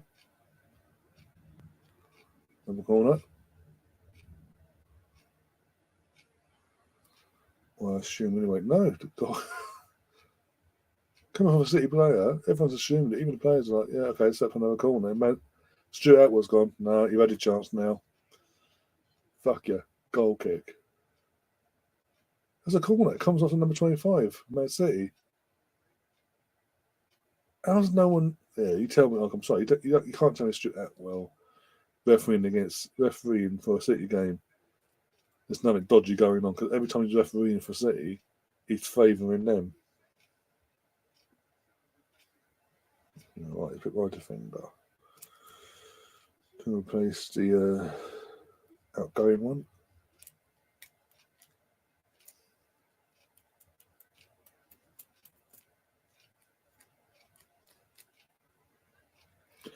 Okay, bring him in. Can we? Nope.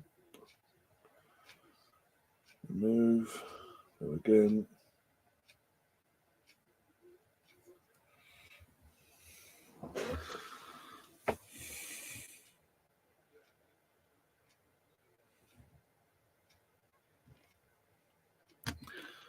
Don't worry, Jesse will just open up the checkbook for one of his Red Bull players again. Not just one of his Red Bull players, one of the American Red Bull players. Because apparently he doesn't know anyone else outside of America, apparently, but go by the majority of the window business done in the summer.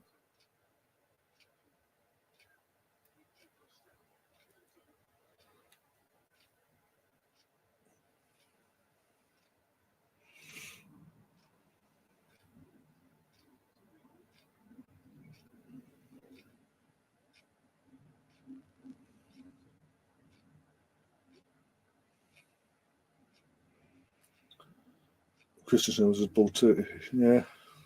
I'm saying I was also thinking that in particular, he has a favouritism buying American players in the summer.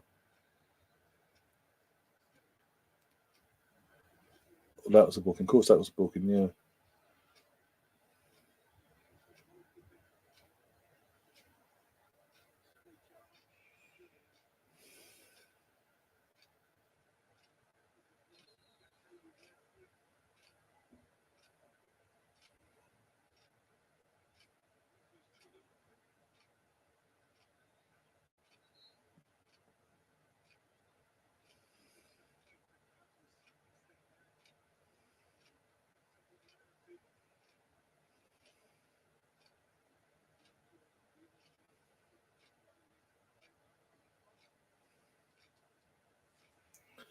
Oh, fuck off, Jack. You wouldn't 3-0, mate.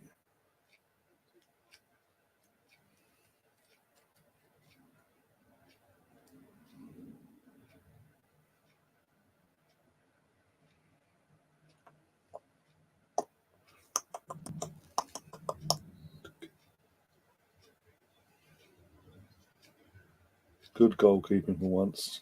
The second half. Missed there.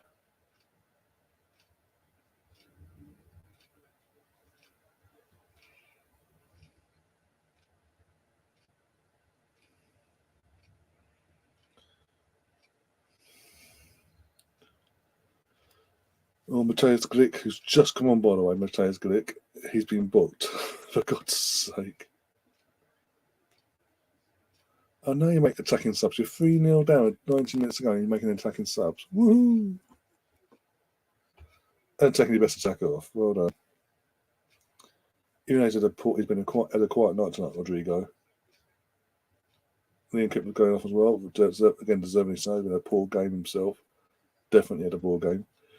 Diogo Llorente and Joe Gelhardt are coming on for Leeds.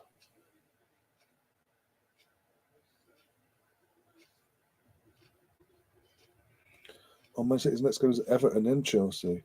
Well, they're playing Everton then. They're going to be shattered then because they're playing tonight. Let's have a look. When they're playing Everton then. So they're playing tonight. Well, they're not going to be Thursday. Friday, Liverpool, Leicester. West Ham, Brentford. I mean, Saturday. So they're playing tonight on Wednesday. So Wednesday. Thursday, Friday, Saturday. That's 3 days between now and then. Okay, makes sense because otherwise, yeah, adds up. So we've got Everton at home at 3 o'clock. And then they play on the 4th? Nope. The 5th. Oh, 3-1. Game back. Game on. I say game on. It's a goal back in. It's a consolation goal for Leeds. There you go. Something to celebrate. Woohoo! Even though I wasn't paying attention, I'm looking forward for the victories and all that. Poor goal. Again, that's poor goal from Edison there. Right at him, really. Good header, but keeper's been doing better. Is it game? Could it be game on, or we're just set up for 3-1 now? So yeah, got Everton on in 3 days' time. That you'd expect them at home as well. You'd expect them to win that. There's no way Lampard's going to help us out on Saturday night. So the gap will go. It'd be 5 points, and then go back to 2. Then it'd be back to 5, along with on in the evening kickoff against Brighton, to back to 5 points going into the new year. And then we go back to, and if we beat Newcastle, it'll be either, if we draw against Newcastle, it'll be 6 points. If we beat Newcastle, it'll be 8 points going into with Man City going away to Chelsea. Okay. In the meantime, we just got to do our thing against Brighton basically and hope for the best. So yeah, 8 p.m. next Thursday. So we've got 3 games in 7 days. Man City. For the FA Cup coming at Fulham weekend. No pressure there.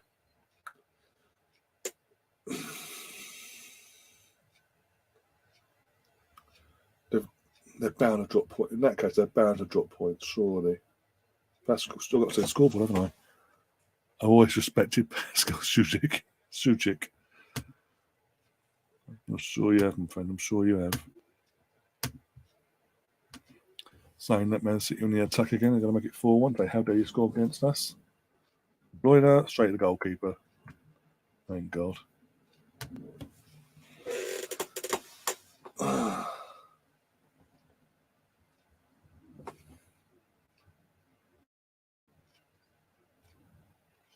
Imagine these make it 3-2. Even if they lose 3-2, it's just a bit of a.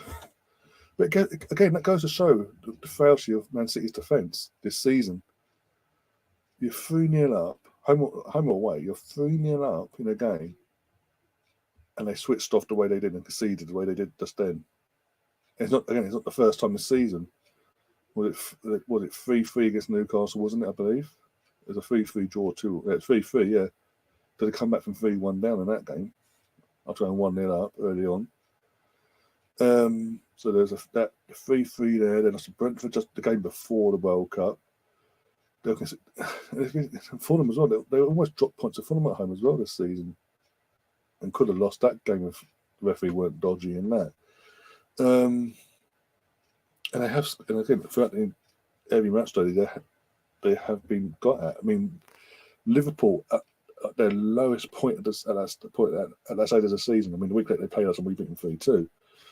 But my point is going into the Liverpool Man City game, Liverpool were on their knees, like it was on the verge of being suspended for Klopp to be sacked and things like that, basically.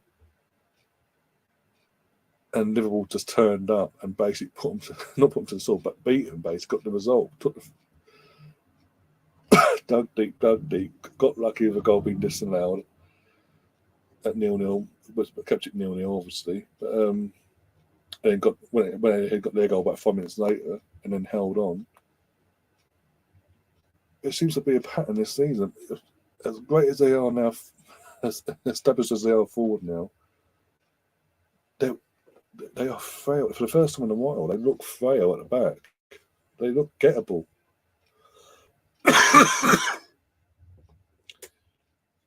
It's just going to come down to but looks of it. Oh, Haaland on the hat trick for the hat trick. Haaland, no, passed it straight down to the goalie's throat.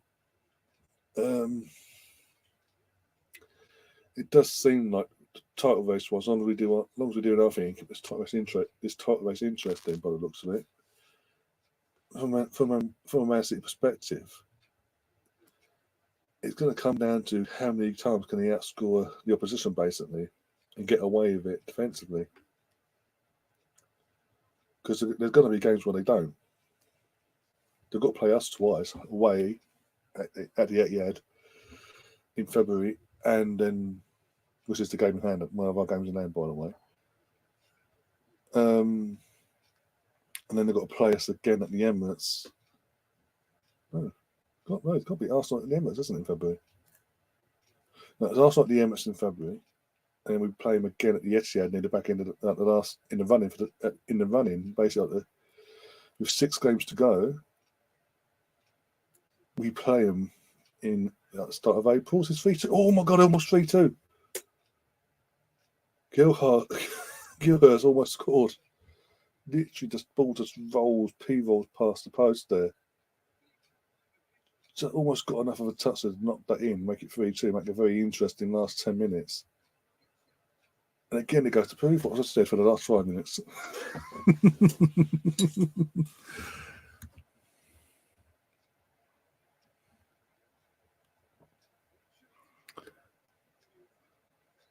Oh, that's soft, ref.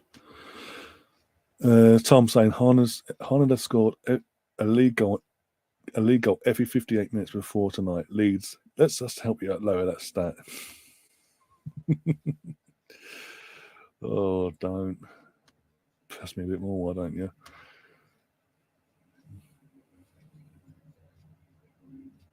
That's poor from Haaland, though. For a goal, he always does is chip it over the goalie, basically. He goes, no, I'll pass it to you instead.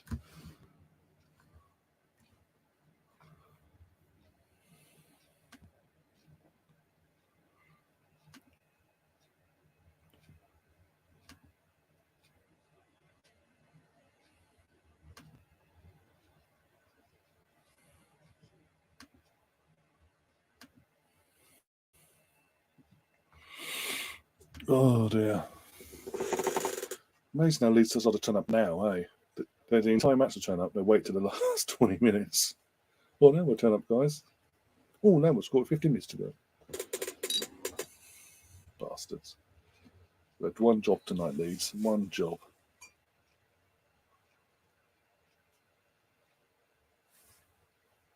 Hold it. Well done. Oh, what was he doing? Allison really pissed me off tonight. You're free. I mean, even in this situation, you're 3-1 down. You're attacking. He's trying to fucking do tricks and flicks. That's a free kick, ref. Rodrigo's gonna fucking call him. He's now got usually Rodrigo's back. Now it's Rodrigo. For City, he's just been booked. He's complaining like a bitch, but it was a free kick. You can't just put your body weight on the fucking back of the player's back. Especially when they're potentially on the verge of going through on goal. Oh, that's it. Yeah, do his laces up, please. Well, I haven't got a clue what we're talking about. You're all talking about your Alice. I know Alice in Chains, yeah.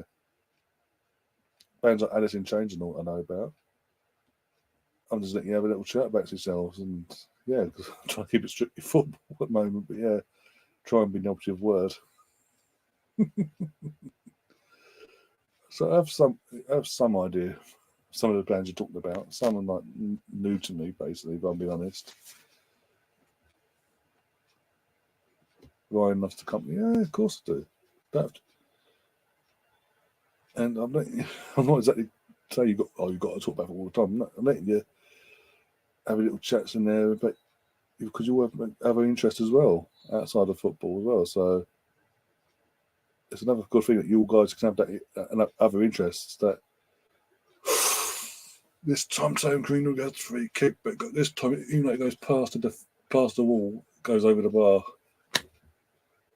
If that was on target, Ederson ain't getting nowhere near that.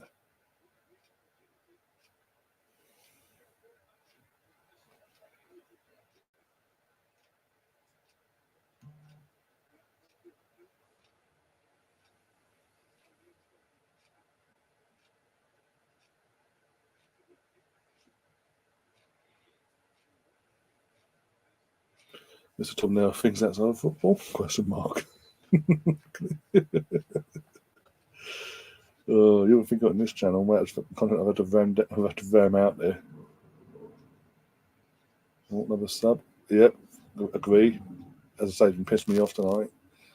Lazy passing, or even that a couple of minutes ago, fucking trying tricks and flicks at 3-1 down on the edge of the attacking box. Is he mad?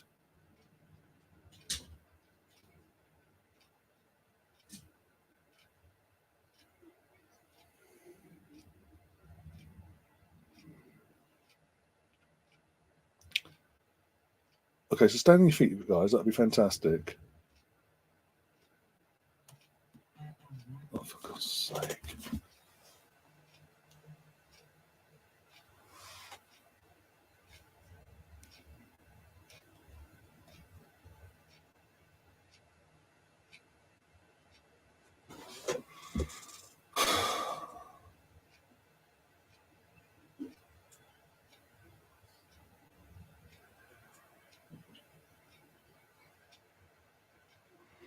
Should be good against Newcastle with Adams back.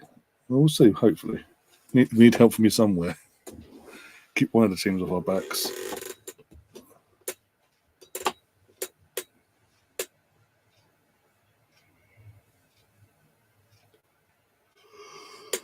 Oh, God.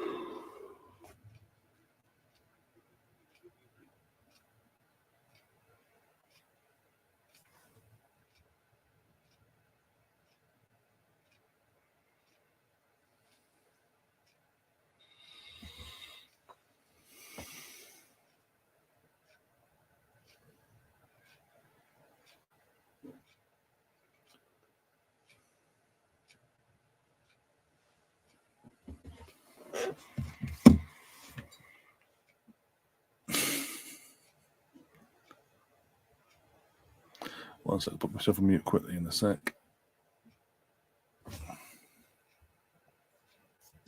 Yep.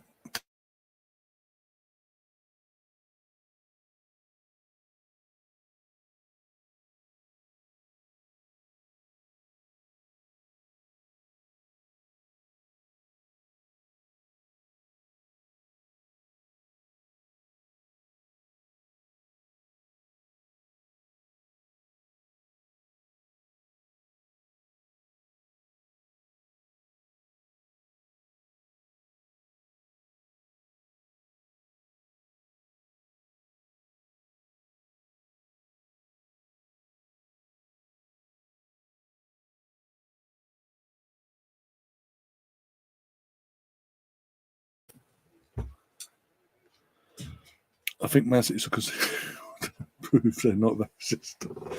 Tom, you can't say that. Jesus Christ.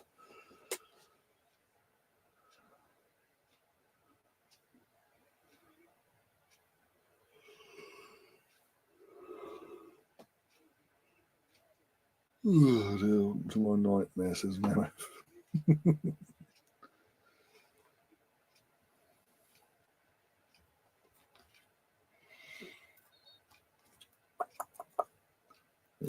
Hey, get on your boots.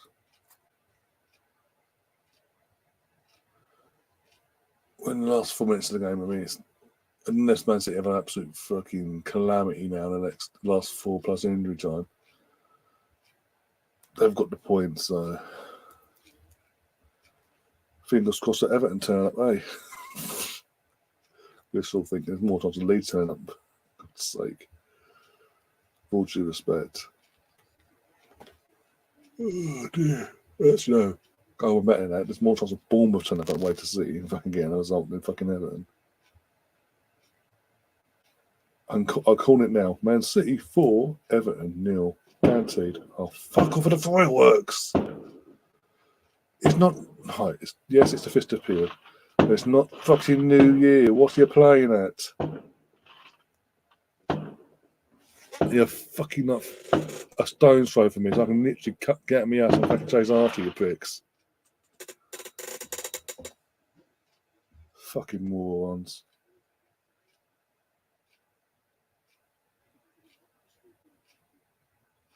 Can you just end it at 87 minutes? No, we need City to concede more goals. We need City to concede at least one more goal. People start questioning them, even though they won. They can question their defensive frailty still. Miles is getting taken off.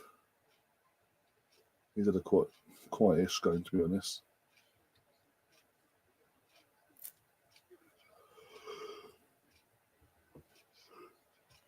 Oh dear.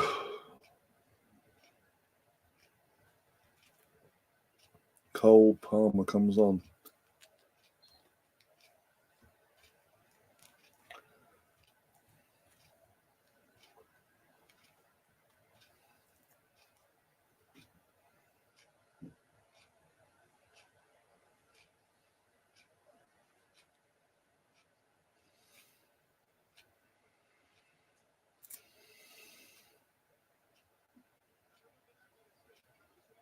Yeah.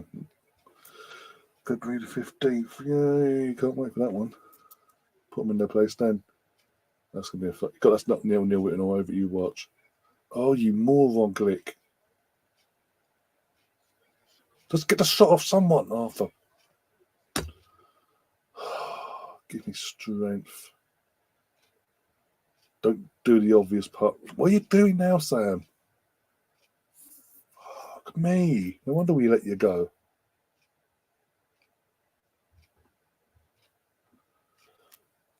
I'm just glad it's not an embarrassing scoreline. Yeah, no, at least they scored on your birthday as well, Leeds. So that's one thing I'm positive to take from this. I mean, you could have had a second there if players actually didn't hesitate every time it fell to one of them. Fuck, he's come to me. What do I do? What do I do? Take it as a win. Aerosmith's old stuff. I know Aerosmith, see? I know what some of the bands you're talking about. Or musician, you know what I'm saying? I'm too tired for this. Oh my god! You see what I'm saying? City, they're just fucking. They're not the normal defensive selves in terms of not just good going forward, but good at the solid somewhat at the back.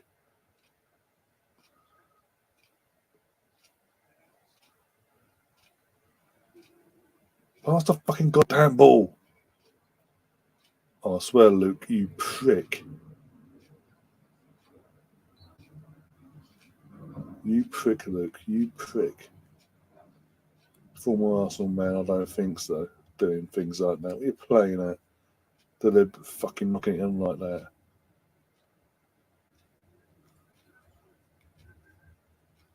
Come on, Leeds. Just for the last 5 minutes, make it 3-2. Make it interesting. Make it look close on the scoreline. Imagine. Jesus Christ. Here we go. Corner in. Straight down the goalkeeper's throat. Fuck's sake.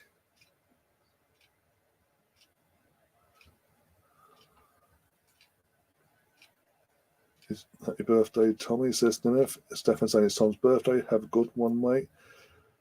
I think it was until this kicked off and Man City started scoring.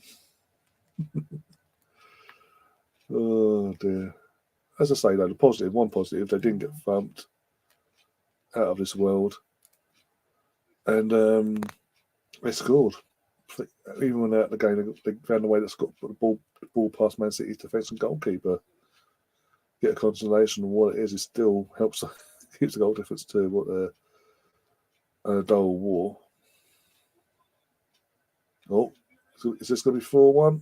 Cancelo? No. Yeah. Ooh, oh, Cantona? No. Wrong club, but still. And the boy just taking it into the corner. Tried to get a corner himself, didn't work out. Now Leeds. Oh, that's a foul. Ref. Cole Palmer's now got it booked.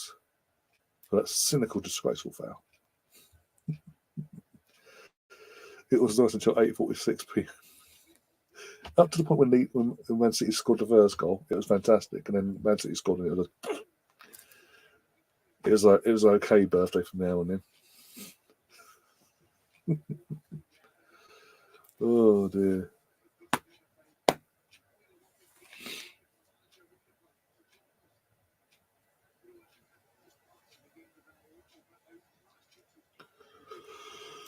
4-0 to Celtic, man.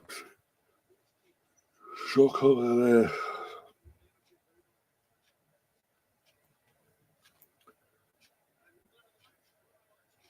The SPL's got to be the most one-sided league outside of a player of the match has been given to Hun, by the way, so that's 3 points to me. Woohoo!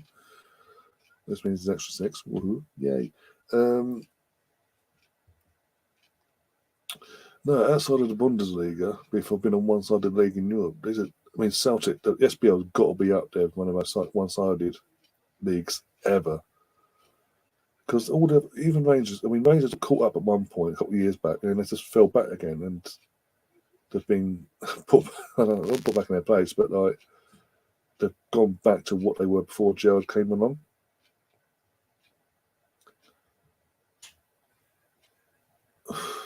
So I don't know what else to say apart from it's that.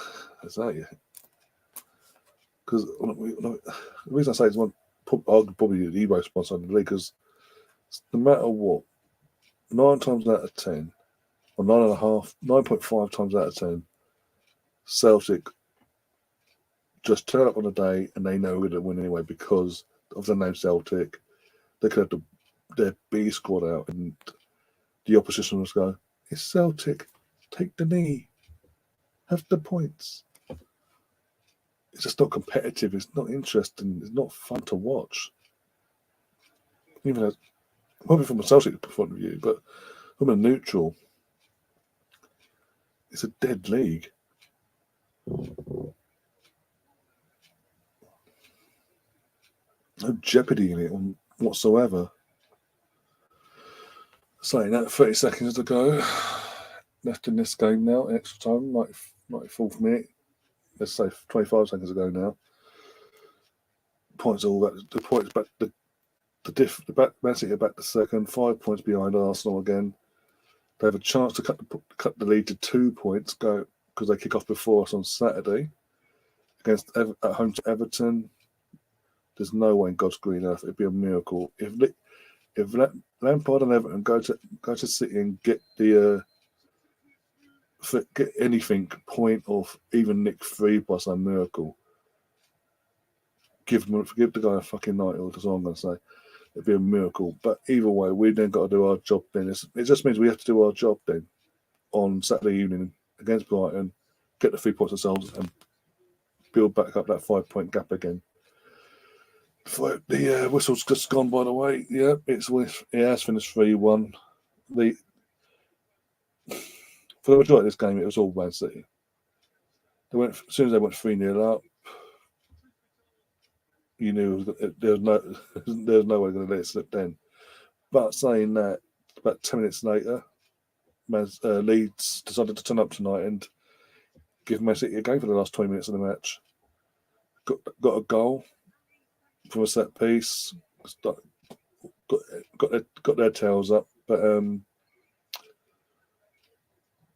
created chances. They could have got a second as well. They had chances. Had a really good chance from Gelhurst actually. About 5 minutes later, which could have caused a very tense last 10 minutes for Man City that had gone in. But it didn't, and they just saw the game out eventually. But yeah, Leeds decided to turn up for the last 20 minutes, and when they got the goal and almost scored again, they showed the frailties of Man City's defence. But at the end of the day, they won't care about it because the main thing is they got the 3 points.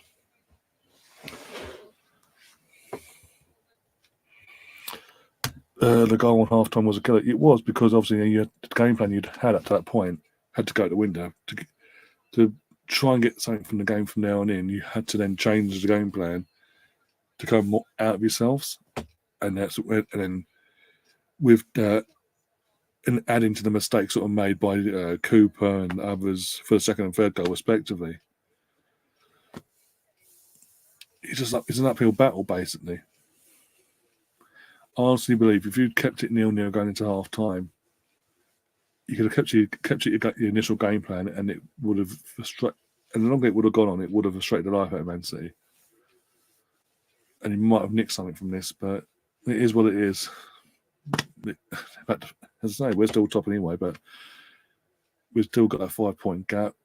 They're now playing before us on Saturday, but we now know as Arsenal, as fans and the club itself, players and all that, they now know Saturday night we have to go and get the 3 points to at least still retain our 5-point gap going into New Year.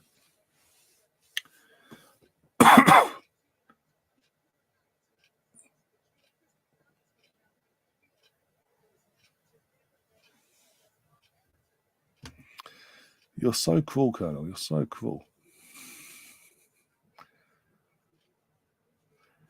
Stefan, mate, you're talking about Rangers there. They paid their due. They got their punishment. They had to come back from out the leagues and all that. They paid their due. It's not living the past now. They've paid their due, all right? I'm just saying the league itself in general isn't. There's no jeopardy. Not just because we always know who the title winner is going to be, but just every match day, 9.5 times out of 10, Celtic are always going to win their games because the opposition, no matter who they are, it's Celtic. Okay, have the 3 points. We won't bother you today, Celtic. You have the 3 points. We'll worry about ourselves later on down the line.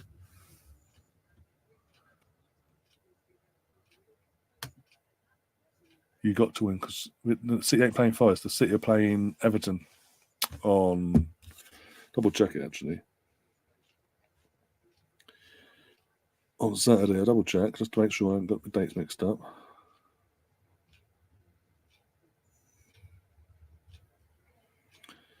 No, Forest play on New Year's Day against Chelsea at home. On New Year's Eve, you've got Wolves versus United, Bournemouth Palace, Fulham Southampton, Man City at 3 o'clock against Everton, Newcastle v Leeds, and obviously Brighton versus Arsenal. The last game of the year is Brighton v Arsenal. But we now know for us to at the very least have a 5-point breathing gap going into New Year, we have to be Brighton. Because there's no way.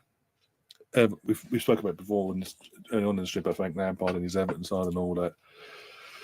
There's no way the Everton side of nowadays is going to go to Man City and cause them any problems. I've already said what I think the score on. It'll be Celtic. It'll be Man City 4, Everton 0. I can guarantee it. It just means that we know our job. We know we've got to do our thing now. Because if we don't win, if we lose against Brighton, that 2-point gap, then they know a win puts them back at top. Any slip from us, then they take over from now on in. But yeah, we now know we have to go there and get the win to maintain the 5-point gap going into New Year. And we need to beat, considering who we got in the next 3 games after that. We need to beat Brighton. We already knew that anyway, but we need to beat Brighton away, get that hoodoo off our back as well with Brighton in general, and just have that buffer. Keep that buffer between us and City and Newcastle respectively, and we go again and come this time next Wednesday, the 3rd on Tuesday. Next Tuesday we play Newcastle. We just got to then knuckle down and try and get a result there at home to Newcastle there as well. Is the pressure on?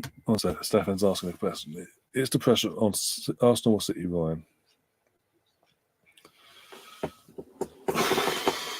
I think if City had dropped the ball tonight and lost, and it remained an 8-point gap after tonight's game. If it had remained that, and as I say, start again. So yeah, if City had lost tonight,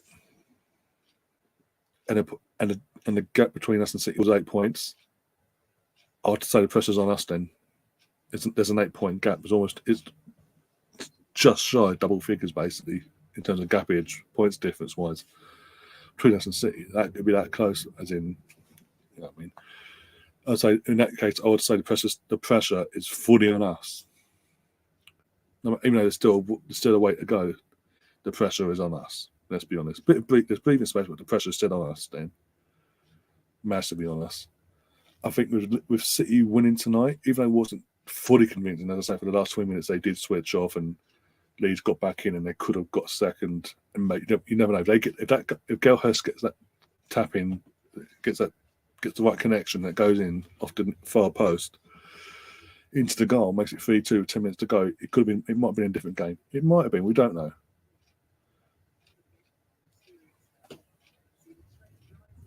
But I say the press is still on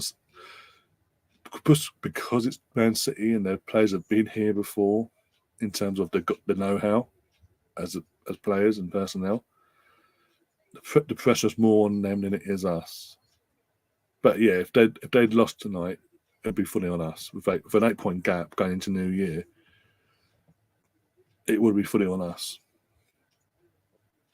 If I'm being brutally honest and taking my bias out of the equation here.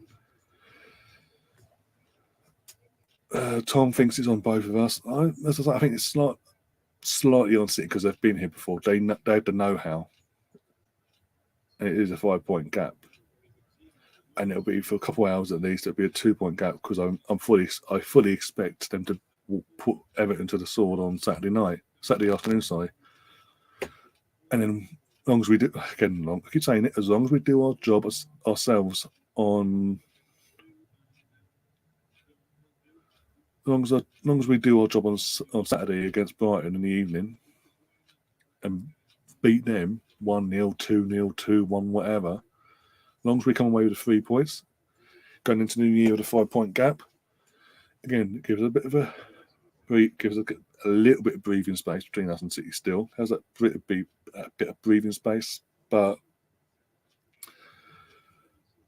you don't want to be slipping up in January, especially the teams we've got. You don't want to be slipping up at all. So we still have to take it game by game, but we need to get Brighton out of the way, win there, and then literally next Tuesday we play Newcastle, or Wednesday, whenever it is. Come to the Emirates, host Newcastle, do what we can, do the best we can to avoid defeat, and contain the frustrating. And let's play our game. If we play our thing is, we're at home against Newcastle, and yeah, they've been fantastic this season. Let's not get it twisted here. But if we can play our game, and we dictate the tempo, and we as hosts say no, we're just how we're playing the game, and we play at the Emirates against them to our way of playing, and we dictate the tempo, the way the game's been played, and we should come away to 3 points. Should. Worst case, a draw, 0-0, whatever. Worst case. And then you got the FA Cup against Oxford. That'd be a mixed match of the first team and second team. That'd be a mixed match to make sure we get through that. And then you got Tottenham on the Sunday after that, 6 days later. So the first half of next month is going to be huge in terms of how we are in this title race. I have said since after October got up, once we got October out of the way, going into November before the World Cup break, I did say the next marker was January because of who we had in the league. Newcastle, just before the FA Cup draw as well. Newcastle, Tottenham, Newcastle at home, Tottenham away, Man United at home. If by the end of the full-time whistle against Man United, we are still top of the table, be it 2 points, 5 points, 8 points, or whatever. If we are top, after that, by whatever point gapage, I will go out on a limb there and then on air and say we will finish in the top 2, without a doubt, and fully commit to the title race properly and be like, bring it on, your motherfucking Manchester Mancunian bastards. I'll be hopeful for the rest of the season, put it that way. The longer this goes on, the more this goes on, the more I'll start believing that we are going to do it. But obviously, at the moment, we can do it. I'm at the stage where we can do it. We can win the league, but we take it. We're in that position where we take it. what goes against us and what goes for City, they have the experience, the players. They've been here with Liverpool over the last 4 or 5 years, being pushed and getting over the line, etc. Majority of the time, anyway. Popping up one season, we are apart from Jesus and Zinchenko, taking that the equation, the rest of this squad don't have that know-how. Hopefully they're learning stuff from Zinchenko and taking things on with Zinchenko and Jesus respectively. Even with Jesus into now, taking things on, taking that experience on, because it's going to be if they do, it's going to be a huge factor going forward for the title race, basically, in where if we do put them to the title or not. As it stands, you've still got to say City will be favourites. Bookies will still have City as favourites, and that's because not just there's mainly down to them because of the wealth they have behind them, but you've got to say from a football fan point of view, it's the know-how. They have the know-how. But we just got to take it one, as it stands, we take it one game at a time. Our next thing is, as I say, after Brighton, as long as we get the result against Brighton, I'll repeat this on Saturday after full-time whistle. As long as we win, it's in January. One game at a time, but coming into January, full-time whistle against Newcastle on the 22nd of January. Where are we? Are we still first? Is it a 5-point gap, a 2-point gap, a 5-point gap, a point gap, or an 8-point gap, a 7-point gap? What sort of gap is that? What breathing space have we been given? And Man City have got some difficult games in that month as well. They've got to play Tottenham. I think they've got Tottenham, I believe. I need to double check this. I know they've got Chelsea. We all know they've got Chelsea next week. That could be huge as well. I mean, who was it? Stefan mentioned about Spurs. Spurs could be a pivotal match. From an Arsenal point of view, that is, obviously. But Chelsea v Man City before that could be a pivotal match in the title race as well. If City drop points there or lose, as in if they draw or lose, especially if they lose, fucking hell. But yeah, as I'm saying, if Premier League top goal scores this season, he's already got 20 goals already. He's reached the target Mane got. Was it Mane? Who's it got top golden boot last year? Don't even know anymore. Son, that was it. I think it's Son. I don't care. He's already reached 20 goals, for fuck's sake. And that's another thing. They've got him a goal machine in it, but defensively they've been found out how many times. Arsenal. I'm not saying Arsenal are a small side. I'm saying in terms of player personnel in the current times, Man City players have the know-how of getting through these situations where they're being pushed all the way for the title and all that. They have that know-how. The De Bruyne's, the Gundogans and Cancelo, fucking John Stones and Ederson and things and Ake and all that. The bulk of the squad, they've been here before. Zinchenko and Jesus aside, the players we haven't been in this situation before. So it's going to be a learning. Either way, winning the title or not, it's learning on the job situation for the Arsenal players. Majority of them anyway. It's learning the experience and building on it either way, winning it or not.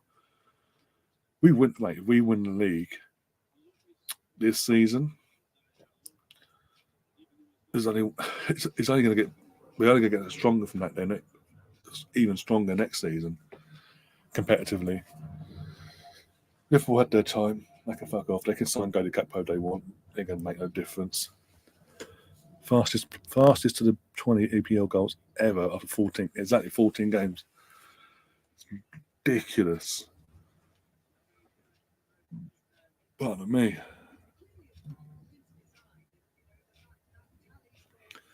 I mean, what's it on me? In the last time Arsenal won the league title, Henry got 30 league goals in the Invincible season. 30. And that was good. That was huge at the time.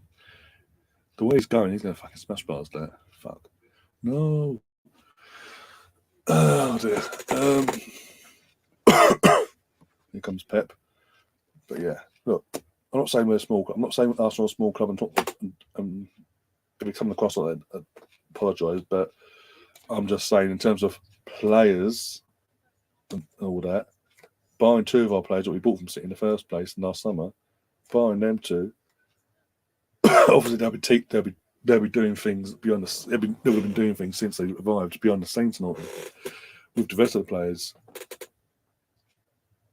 to be in a situation in the first place. Either way, to have that belief, to keep this momentum going, to keep City on their toes so they don't walk away with it.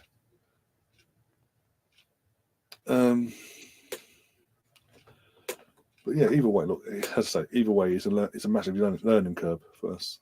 Win it or not, if we win it, as I say, either way, we're only getting stronger by the experience. But you win it, you then have the same know-how as Man City, player-wise. I mean, then you had a few additions here and there. The summer as well, we needed to, which we will need to, obviously, because we're back in the Champions League. You need to bolster out your squad as well. And we just go for that. We go for the next thing then. Right, we want to defend it now, but also do well in Europe in the Champions League, like quarterfinals, possibly semi-finals. If we get luck of the draw as well along the way, possibly. But you want to defend the title then next season. If we do win it this season, look, the worst case scenario, if we don't win the league, we haven't bottled it for it. All them Tottenham fans, Liverpool fans, all waiting for Arsenal, but we're 5 points clear. It's 15 games into the league, for fuck's sake. It's not hardly bottling it if Man City going to win the league. If we're 5 points clear with 6 games to go, and Man City going to win the league, then you can have that argument. Maybe we did bottle it, but until then, don't go there. Yeah, but worst case scenario, if Arsenal don't win this league title, as I was saying, from the other side of the coin here, if Arsenal don't win the league this season, they're still learning something. They're still learning that know-how. And then next season, they come back even stronger and go again. Again, with a few additions to the squad, we go again then. But as a collective, you then have that experience of pushing. You want to get over that line to have that. And Man City, that's it. In the 2011-12 season, Man City in that situation against United, they didn't have the know-how. None of them had the know-how. Not one player in that Man City team that won the 11-12 season. Not one player, had the know-how of being able to get over the hurdle of winning a Premier League title. But they learned week by week. They learned on the job, and they at one point they looked like after Arsenal beat them in April that season. They looked like they bottled it. They thrown it away. They had the chance, and they just fell away because of lack of experience. But then United's ironically United's own experience backfired on them because in the next game, we're going to come in and I went, "Hi United, we're going to beat you 3-2," and let Man City back in with a couple of games. Because that was an 8-point gap as well, so United did bottle it with like 5 games to go, and it was just a complete mayhem after that. And then obviously Manchester Derby, when Man City won, Company scored 1-0, and then it went down to the last day, and then the last kick, quite literally. So it has been done before. Where it has, I know they had the money. Obviously, that does help.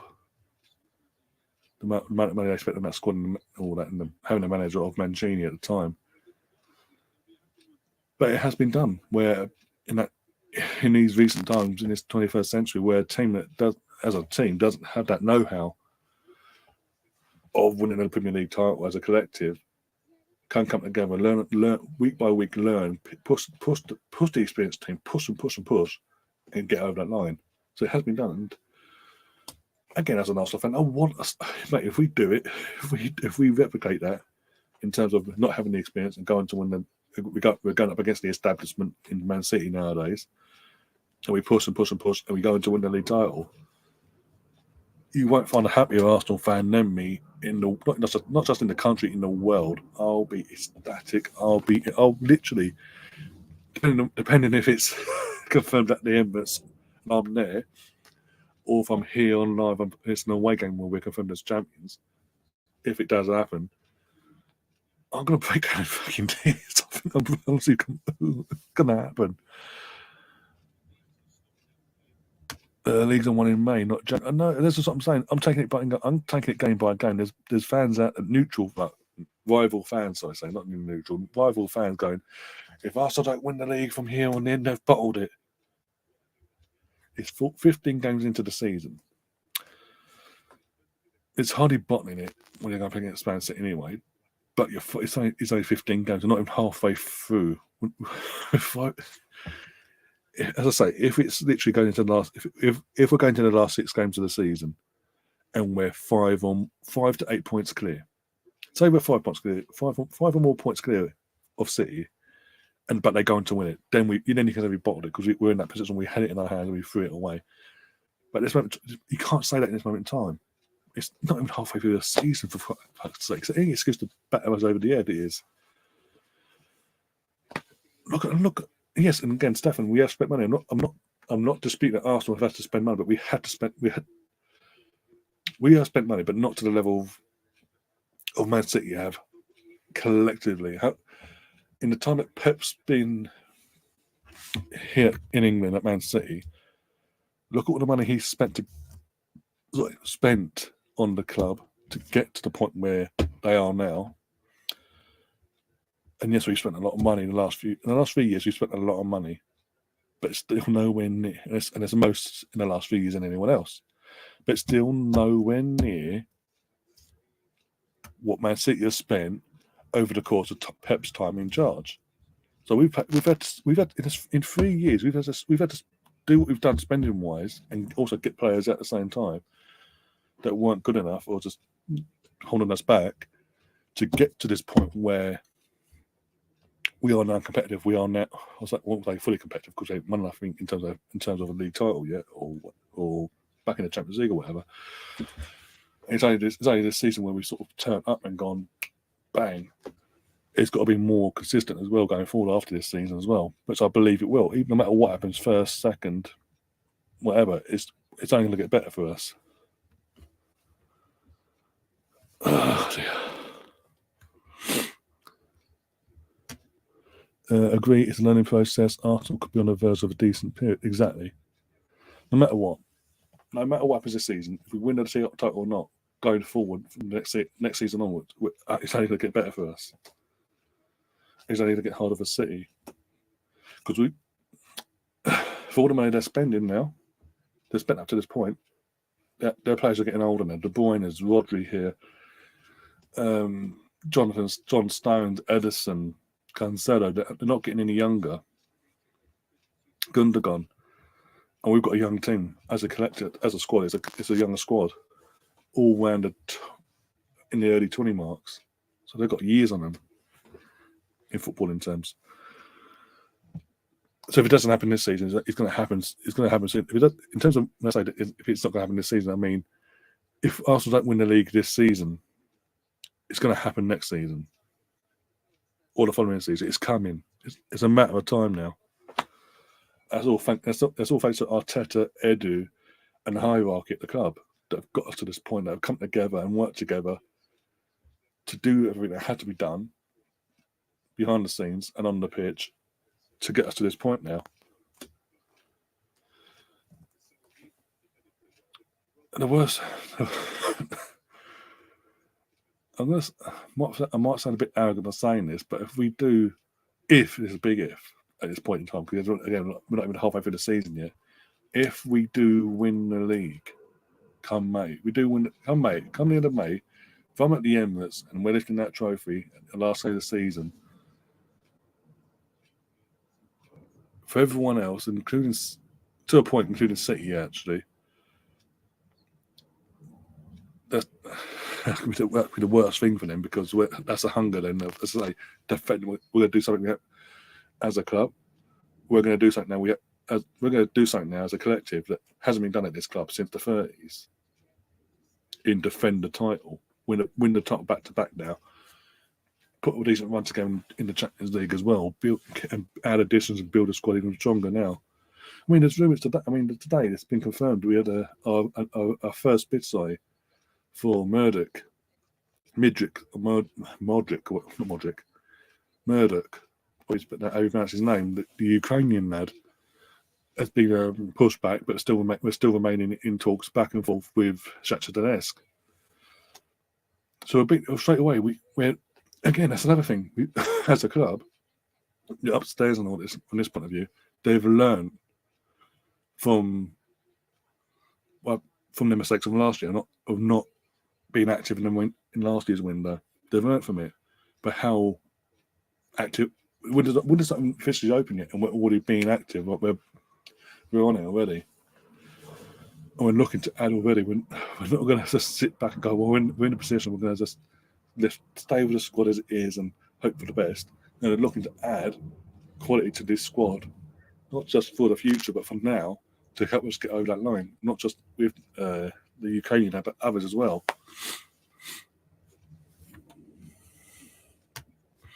No, time after 22 litres of Pepsi. Oh my God. Jesus Christ. With that, I think we're best wrap up now. But I've sort of rambled on there. But the question was asked, I thought I always go the wrong way around in terms of answering it, but I sort of need to get my point across without it being clipped up going, oh, he said this, he did and taking it out of context. But yeah. We take it one game, as I say, from an Arsenal perspective, we go on to the next game now. We know our situation. We know to have at least have the 5-point gap going into the new year. We need to beat Brighton now. We would never. We need to beat Brighton anyway. But I think I honestly believe we will. I've said it already. It could come back and bite me in the arse and clip you up. You clip this up if it does. I do think we're playing Brighton away at the right time of the season because of McAllister not being it there, because of the suspensions they've got as well, and injuries to their team. But yeah, apart from that, I'm going to love you and leave you to enjoy your evening, morning, or afternoon, wherever you are in the world, my friends. Aside from that, I will be back on Saturday for the Arsenal game with myself, Liam, and Gave on New Year's Eve. So do join us for that. Go live it's 5:30 kickoff, so we'll go live at 5. We're giving you guys half hour to come in, get settled, see the team, have a chat, get the chat going as well, get your score predictions in for the game, get the telly on or whatever, or stream, whatever, and we watch and get off we go again for another Arsenal 90 minutes of hopefully W's. Hopefully, touch wood. And then after that, we're back for the Arsenal Newcastle game. Got on Monday again. I need to sort out the panel, but as the panel is put together for Monday night in terms of Mike McDonald's Human Mike Quiz doing a one-off special return and seeing how it goes and see if we can make it up and sort of do a series throughout the summer, a series planned for the summer and all that for next between the end of season and pre-season, etc. But yeah, the New Year class, the festive special. We did it last year. We're going to do it again this year. It's on the 2nd of January, 7 p.m. live in the UK, 7 p.m. UK time live here on the channel. Mike's going to be hosting. I'll be taking part. We are currently putting together. We're reaching out, getting together a panel to take part in that. So as that's put together, hopefully by Saturday that will be in place and ready to go and confirmed and confirm with you guys who's going to be coming on and competing and having a laugh and having a bit of a laugh with us along the way as well. Putting their football knowledge to the test along with their Arsenal knowledge as well. And so that'll be on Monday, on the 2nd of January, on Monday against the 7 p.m. live here. And then it is the 3rd of January playing, aren't we? Double check. Always double check. Yep, 7:45 kickoff on Tuesday. So yeah, we're back after the quiz. The next day, we're then back. Just over 24 hours later, we're back for the Arsenal versus Newcastle game. So we're going live 7:15 on Tuesday for the Arsenal versus Newcastle Watchalong. Hopefully, again, Liam will be around, more likely to be around for that. Even though it's a home game because of the strikes, he doesn't look like he'll be able to get there unless things change between now and then and that side of things. Then we'll keep you updated on that. Obviously, Gary will be here, myself. Again, I'll have a kick off, like we always do. And then, depending on how the next two Arsenal games go, for example, if we get in our next two games, if we come away with 4 or 6 points, respectively, so with 4 or 6 points, in our next 2 games, one of the two, worst case 4, best case obviously 6 out of 6. I'll then do another one-off neutral watch along between Chelsea and Man City on the Thursday as well, on the Thursday night for you guys as well. But that's on ice at the moment. That's more of a, it's there in the works if it's worth doing. if we then lose to Brighton, lose to Newcastle, then I'm not going to do that because that would have to push me even more because Man City does Chelsea to piss me off.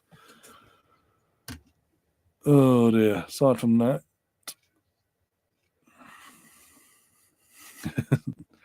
being up to everyone, who have you got in a cup? Oh, it's a Stefan. You had to goat me for celebrating this. The reason I celebrated Stefan, I remember you having a goat me for this, but it wasn't good. It wasn't because of who we had. It was more of a, I'm used to us getting absolutely rinsed and given in all Premier League basically side, and like Man City, Chelsea, Liverpool, and United all being looked after. Chelsea versus City would be interesting. Well, it'll be back to back as well because not only are they playing each other in the league on the Thursday night, next Thursday, they then play each other again over the weekend in the FA Cup, following after that as well. So it could be very interesting how that all plays out. Again, that's played out perfectly for us. As long as we do our bit, as long as Arsenal do, we'll wrap this up by the way. As long as Arsenal do our bit in between that, in terms of we beat Brighton, and as I say, worst case draw against Newcastle, best case win, get 6 points out of 6 or 4 points out of 6, either way. Then playing Chelsea back-to-back league and FA Cup wise could benefit us also as well in the month of January. Because I swear Tottenham play Man City as well in January or early February, one of the two. I need to check that, but I'll get back to you on that. So yeah, I might, as I say, as long as Arsenal are doing their job on the pitch in the next 2 games, respectively, in terms of Brighton and Newcastle, respectively, I will do. If Arsenal do their job in them 2 games, I will then do Chelsea versus City in the league and possibly maybe even FA Cup, depending on what mood I'm in over the weekend that week. Aside from that, but yeah, that's it. I'll answer your question. It's Arsenal will away to Oxford United, so technically it's a game where we can rest some of our senior players going into the Tottenham game because it's Oxford United Monday night on ITV, I believe, or BBC, one of the two. But we're playing Oxford United away, so we can sort of. It's a League 2 position as well, so we can play some of our first team players, and not all of them, but also have them on the bench. Have a couple on the bench just in case. But we'd be more of a our B team basically, and slash maybe a couple of youngsters play in and around the squad as well. Oh dear.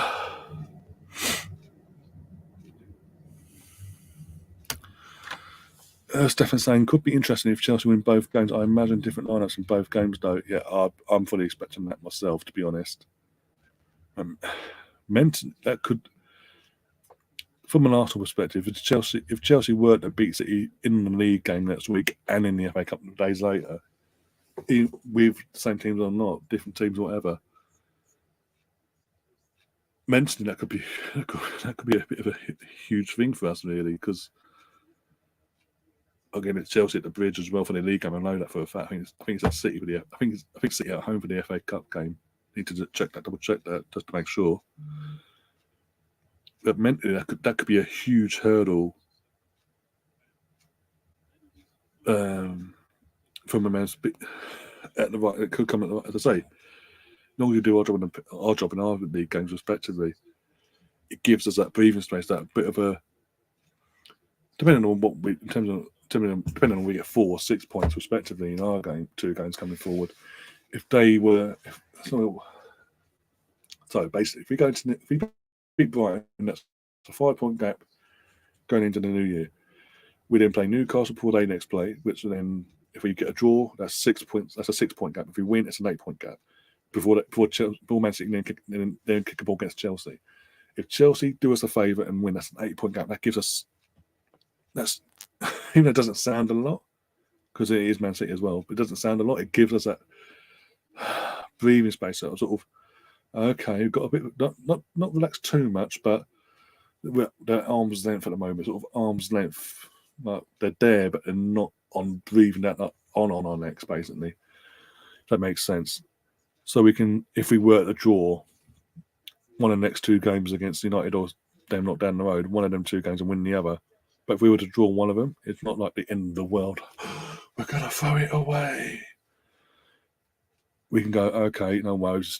We've still got that breathing space. But we'll take it. We'll take it as it comes. One game at a time. See how how it all plays out. And Stefan, I know you're an Ipswich fan, and Tom's and Leeds, and I've got a few neutral fans on this channel as subs, and the majority of Arsenal fans, obviously. But from what's left from watching the stream, as an Arsenal fan, I can't believe we're in I can't believe we're in this. I honestly can't believe we're in this position where. At this moment in time, it's a 5-point gap, obviously. At this moment in time, we're 5 points clear of Man City. Whereas this time last year, they were hurdles ahead of us at this point last year. Hurdles ahead of us. That sort of turnaround.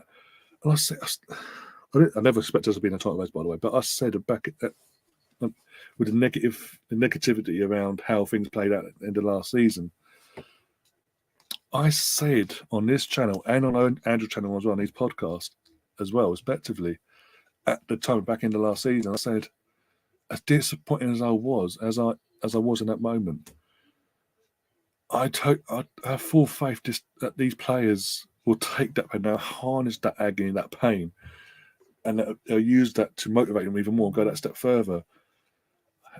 Heavens to know, I honestly didn't believe we would go this far in terms of put a title charge on, but I'm 19-point game time for everyone. Yeah, it's the League One. I know Ipswich. So Ipswich doing well. I want Ipswich back in the Premier League at some point in the next few years. Can't believe you've been. Was it 4 or 5 years in League One? I can't believe that. But that's going off. We're going off topics now. But I'm just saying, I do want you guys to come back in the Championship and obviously then work yourself back into the Premier League and all that. It's been way too long. Bloody, I was in my teens. I'm 30. I'm 33 going on 34. And my entire 20s, you've not been in the Premier League. Half of majority of my teens, you just went and you never came back. You sort of flirted with it and then went, no, I don't fancy it every now and then. But yeah, as I say, I honestly didn't believe we would put on a title charge this season. I thought the motivation would be just to get back to prove everyone wrong that last season wasn't the one-off thing in terms of challenging for the top four. We're actually going to go one step further and get back in the top four, back in the Champions League, with European football at hand. So this, after so long of waiting, this is new ground in recent times for us Arsenal fans. And believe it or not, neutral fans out there that come across this that are not subbed to the channel or haven't subbed yet, I'm enjoying it. I'm one of the Arsenal fans. I'm one of the most hardcore Arsenal fans you'll ever meet, come across on this platform or in general, or in person. I bleed Arsenal. Ever since I was a kid, bled it. It bleeds in me. It's like I felt the pain when we've gone through these tough times, etc. Like others have, but I'm making the point. I'm not just one of them fans that I want to support Arsenal just because of the success. When I became an Arsenal fan, that was, trying to think now, I was what? At the back end of George Graham's era, basically, officially as an Arsenal fan, and when I was more aware of everything going on and all that. It was just in the midst of the George Graham era and going into the Bruce Rioch year. So I've had the ups and downs already in terms of Bruce Rioch and what happened there.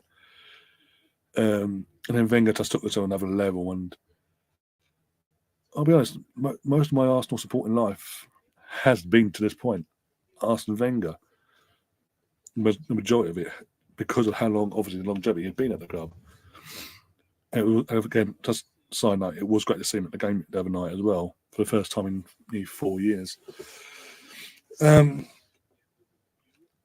But after so long of not having, as I say, my point was after so long not having this feeling of having this excitement of competing and being in a title race, I'm taking it game by game. I'm enjoying it for what it is.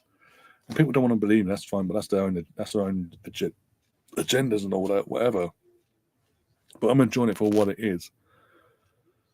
And if we win it, amazing, fantastic. As I said to Paul Davis the other day in the podcast, if Arteta achieves it, give the guy a knighthood. If we win the league title this year, give him a knighthood. He deserves it.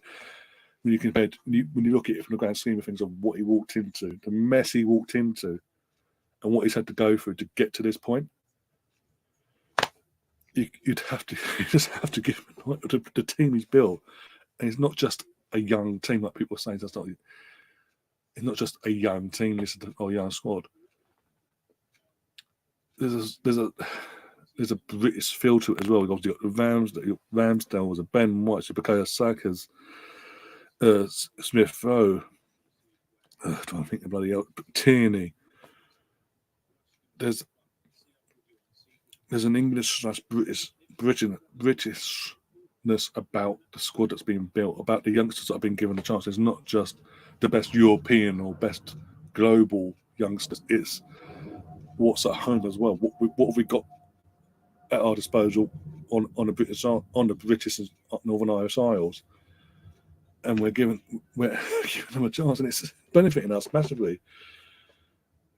But you got that, and you add into obviously Martinelli's of this world, and obviously Jesus now Cummins, and Chad has been brought in. Tomiyasu from last season, he's now competing with Ben White for the right back role. You got Saliba slotted in there, another young prospect, but obviously he's obviously, but I'm saying it, moulding it all together, it's working, it's clicking, and there's that togetherness. And I remember Arsenal buying Richard Wright. I remember that. I was like, I'll be honest, I was surprised the year we got rid of him so soon as well, because we brought him in 2001, going into the double winning season. We brought him in to be because he had a good reputation as well as at Ipswich. And if all the noises were at the time that he's going to be the future England number one to take over from David Seaman, was obviously England goalkeeper. From that perspective, when Seaman hung up his gloves there, so we thought we'd jump in there, get him in early, have him train alongside Seaman and Bob Wilson, respectively, in terms of coaching and all that. Eventually, when Seaman was ready, hand over the number one jersey to Richard. It just did. And yeah, he was only with us for a season. But when he did, especially in the league, I mean, the Arsenal versus Charlton game, that was a real eye opener. Not just to, I think, Arsenal fans, but I think to Wenger as well. Because it was after that one, because this was when Seaman was out injured as well. After that game, when obviously he pretty much punched it. He went up there. He punched him into his own goal, and obviously got lobbed by Jens Karlenshin or whatever his name is. And we lost 4-2 in that game. He never played a league game again for Arsenal in the league. It was the third choice, Stuart Taylor, and then got promoted to be the debutant for when Seaman wasn't playing. And Richard only basically appeared for the season in the FA Cup all the way up to semi-finals / the final. And I think there's a bit of a kick-off going into the final. He weren't going to play in the final because far as he's concerned, I played every round up to the semi-final. What the fuck going on? Obviously, it's a final, for fuck's sake. We're going to play our best team. It's a London derby as well, the first London derby in the FA Cup ever. But he didn't like it and thought, no, I want to go elsewhere. I don't want to stay here. So, okay, then off you go. Boom. Off to Everton you go. But it was just bizarre. After 1 year, I was like, oh, well, fuck off. We'll bring someone else in. I mean, Stuart Taylor, I think from that, after when Richard got offered to Everton, Stuart Taylor was then made number 2, and we brought in a goalkeeper called Rami Shaban. And that was interesting. Wasn't there a point? Didn't Richard White end up back at?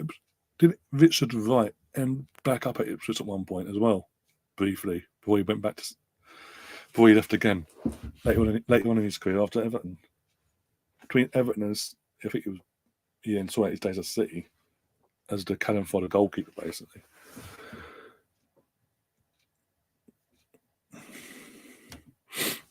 Good to see Arsenal bringing British players again, Mr. Wenger. Yeah, I think in terms of Arsenal, he inherited the British players that he had on Adams, Dixon, Winterburn, Safe Hands, and David Seaman, Wrighty, and all that.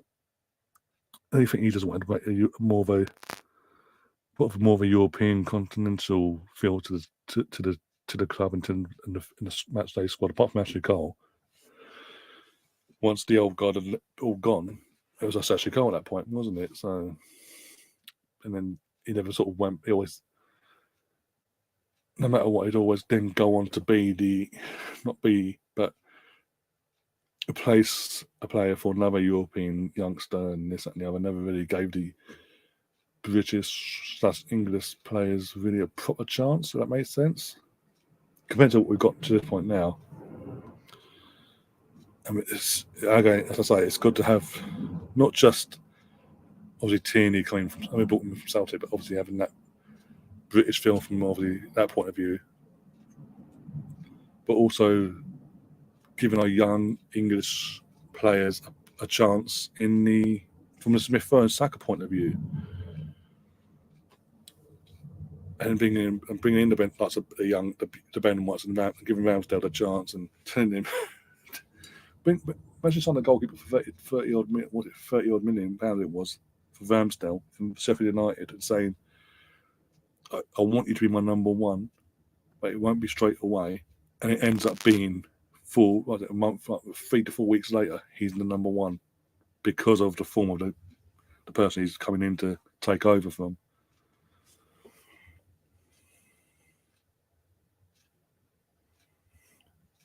You did, yeah. I thought so. Yeah, I thought obviously after his last Everton contract, once he was done at Everton, I think he went back for a year or two, wasn't it? He went back to you guys for a year or two before Man City came in and went, "Here's so much money. Here's a load of money.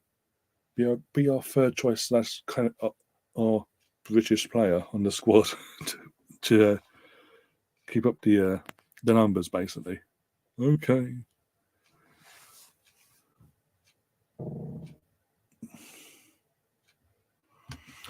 Oh, I missed Tierney at Parkhead. Tom saying a bit weird seeing Wenger getting cheered by a fan base that, for the most part, bullied him. Not everyone. I know who you're really the predominant lot. Well, we all know what you're on about there. Predominantly, more publicly, so we say. But not everyone. Even though I was by the last few years, I was like, he has to go. I wasn't like stern and going on these other on that particular fan channel or whatever, and going calling up, as you say, bullying him and basically demeaning everything he'd done up to that point.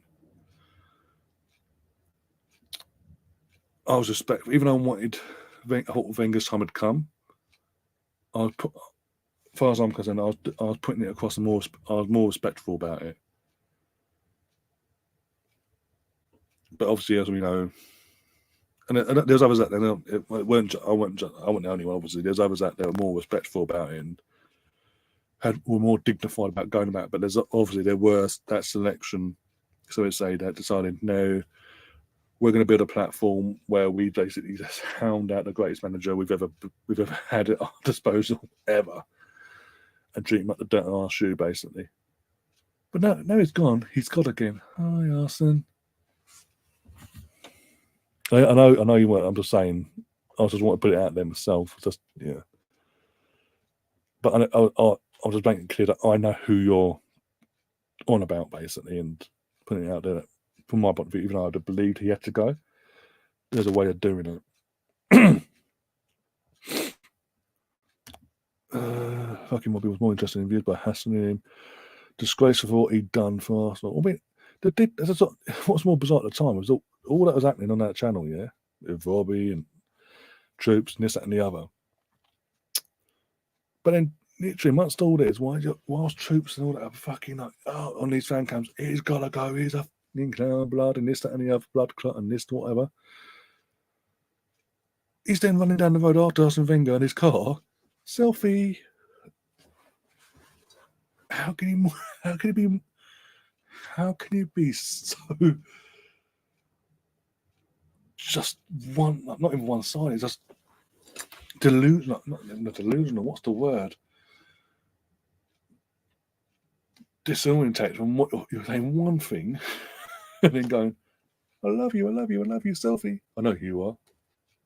Yeah, he knows who I am. Yeah, try and make it be positive. He knows who you are because you're fucking slagging him off, pardon me.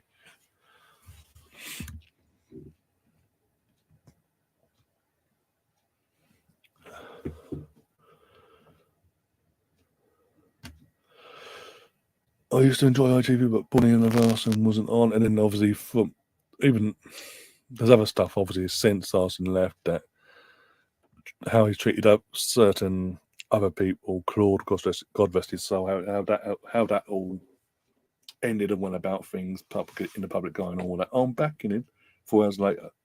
Within 4 hours of putting a video out saying, I'm totally backing Claude. He hasn't got a racist bone in his body, blah, blah, blah, blah. Lost one sponsorship deal. Claude is no longer part of AFTV. We've tried to do this. Then obviously a few months, 7 months later, obviously Claude passed away. And then obviously there's the Mo situation there. You can Mo, you can't support that for political reasons. You can't make it. Don't want our to be political. But on the other hand, this person over here can be political and get away with it. That's no problem. But because you're being political to a certain standpoint that upsets our sponsorship, you can't wear this. You can't do this. You can't say this. You can't wear that badge. That doesn't help things. And obviously then you've got the Troop situation. Again, going back to the Claw situation. At the same time, we had Troops being called out for being racist as well, making certain comments and doing certain things on the live streams and during the lockdown, and treating them completely different and going, no worries, we'll brush that under the rug. Basically, it's fine, it's cool. And then you've got most recently the DT situation a couple of years back. Well, not in a couple of years back. Fucking feels like a couple of years. Bloody hell! All this. The DT situation from that code into the start of part of this year. Sorry. No, nothing. Knew nothing. Plead ignorance. Knew nothing about it. Whilst making jokes about it on your actual platform, backhanded jokes. But yeah, if you read between the lines what was going on at the time, yeah, you knew. Then, yeah, it's just things that just unfolded in that on that platform that it's not what it was. Basically, it's gone way so far away from what it was built for. Basically, what it was brought in for.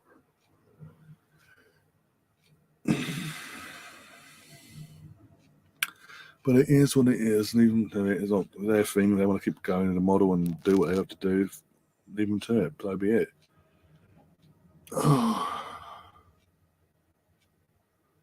Stefan said, I saw that he almost was kneeling at Arsenal's feet. Yeah, exactly. Yeah. Fuck's sake, I had it in my head a minute ago. The word. Hypocrite. That's a word I was looking for earlier about Troops in the fucking, I hate you. You're this, you're that. Arsene Wenger's this, Arsene Wenger's that. Arsene Wenger. Selfie. In the same night. In the same fucking night. You couldn't make it up. Give me strength.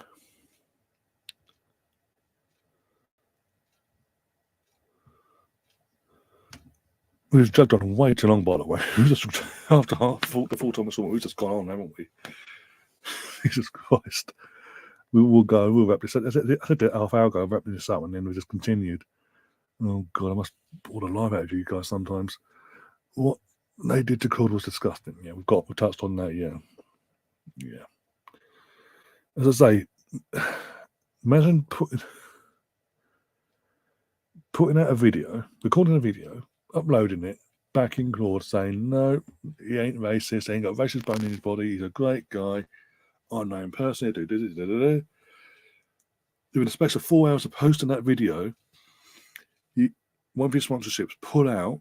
You then hook that video off and then put another statement out half hour later going, Claude's no longer part of this channel. We've tried offering him help. He won't take it. And completely just going, throwing him under the bus whilst protecting someone else at the same time for the exact same thing.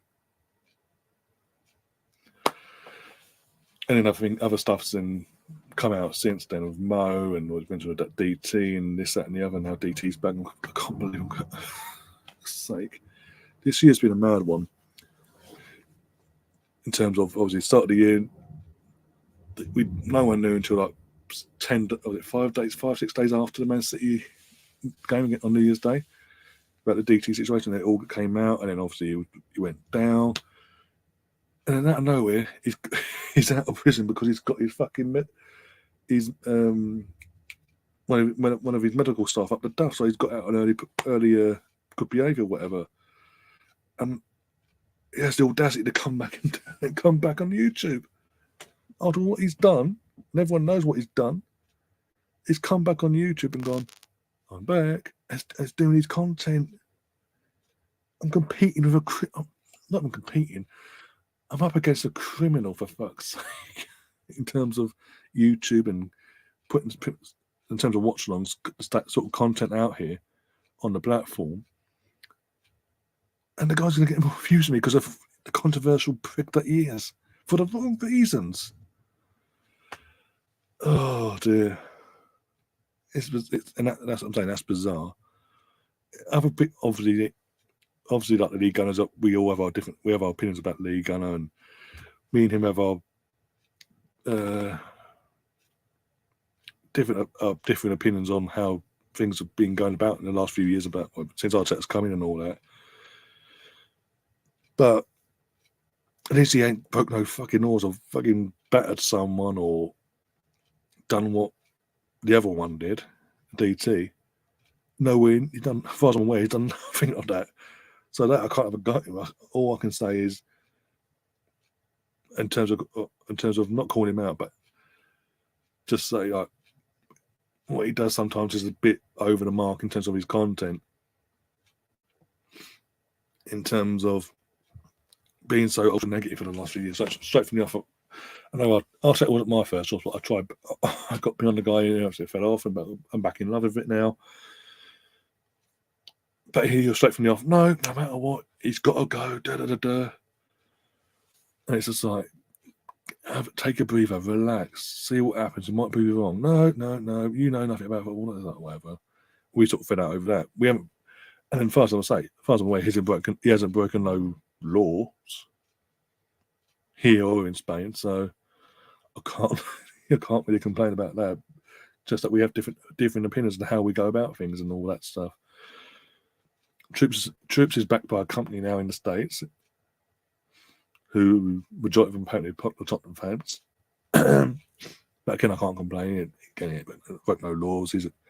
I've bumped into Trips a few times before, and he's off camera. He's a sound guy. He is. I've got to say that he's a decent guy. He ain't nothing. Well, he's harmless in that sense. And then you've got, obviously, I'm competing with the biggest Arsenal channel out there in AFTV. We've discussed all that. But then you've got, obviously, you've got Hybrid Squad nowadays, in terms of podcasting wise. You've got Hybrid Squad. Just want to say, obviously, Sophie, and she's got a few personal things going off air, basically. I just want to send my well wishes out to her and the other half and all that. Everything's get better there. But obviously, Hybrid Squad of Sophie and Kevin Campbell. The same old Arsenal podcast with a new twist. Now it used to obviously 12 months ago, it was Craig, Lee Judges, Graham, and Hamid Simeou, and occasionally another guest, basically. It's now over Craig hosts, has his own podcast. He's got Amanda doing her thing as well. and bits and pieces here and there.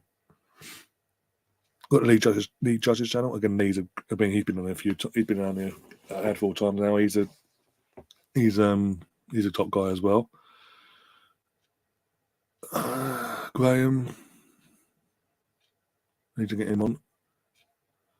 I thought about reaching out to Graham, actually, trying to and see if he's interested in have his own little segment on it or something. I don't know, because for me, there's no one out there that has in terms of Arsenal, from an Arsenal fan point of view, there's that on this platform that has a better tactical insight than what he does. I know he does his thing with Robbie and all that. But just thought I might reach out to him and see if he's interested and having his own thing on here, maybe record it. I don't know. We'll see in the new year.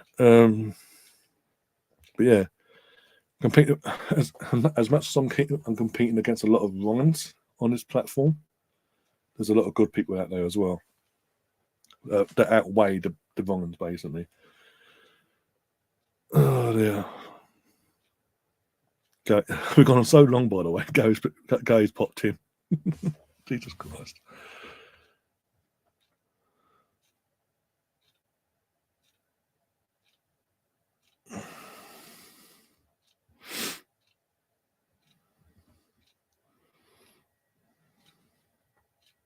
Oh, yeah, Ty's another one. Ty mentioned Ty there about Trips and Ty being nice guys away from Arsenal. Yeah, from that platform. But Ty is one of the most genuine sound guys you ever come across. Literally wouldn't hurt a fly ever. Yes, he's a bit reactionary when it comes to fans from the other fan bases having little digs, like bit of banter, nothing malicious or nothing, just little banter, having a laugh, digs at him. He acts a bit over the top sometimes being the opposite word.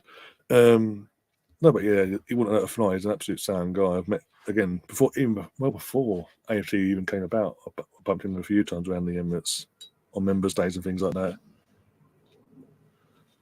Most people on YouTube are decent. Yeah, that's what I'm saying about the good outweigh the moronic idiots on this platform. But there's as I was stating, there's a few moronic idiots out there, especially on the Arsenal platform side of things. But it is what it is. You're always going to come across them every now and then. You just got to seek them out and weed them out and part company, so we say. I think Ty can play up to his perception, but I can't believe he'd ever. No, he's literally the most harmless person in general you ever come across. Yeah, Stefan, I know you watch it. You watch a few Arsenals, including myself, a few Arsenal platforms. Flying Pig and Alice as well from the United point of view as well. Goldbridge, we all watch Goldbridge. One of the meltdowns are worth watching. In terms of meltdowns worth watching, when Tottenham are dropping points or losing, expressions he's one to just get the popcorn out and just watch him have a complete meltdown.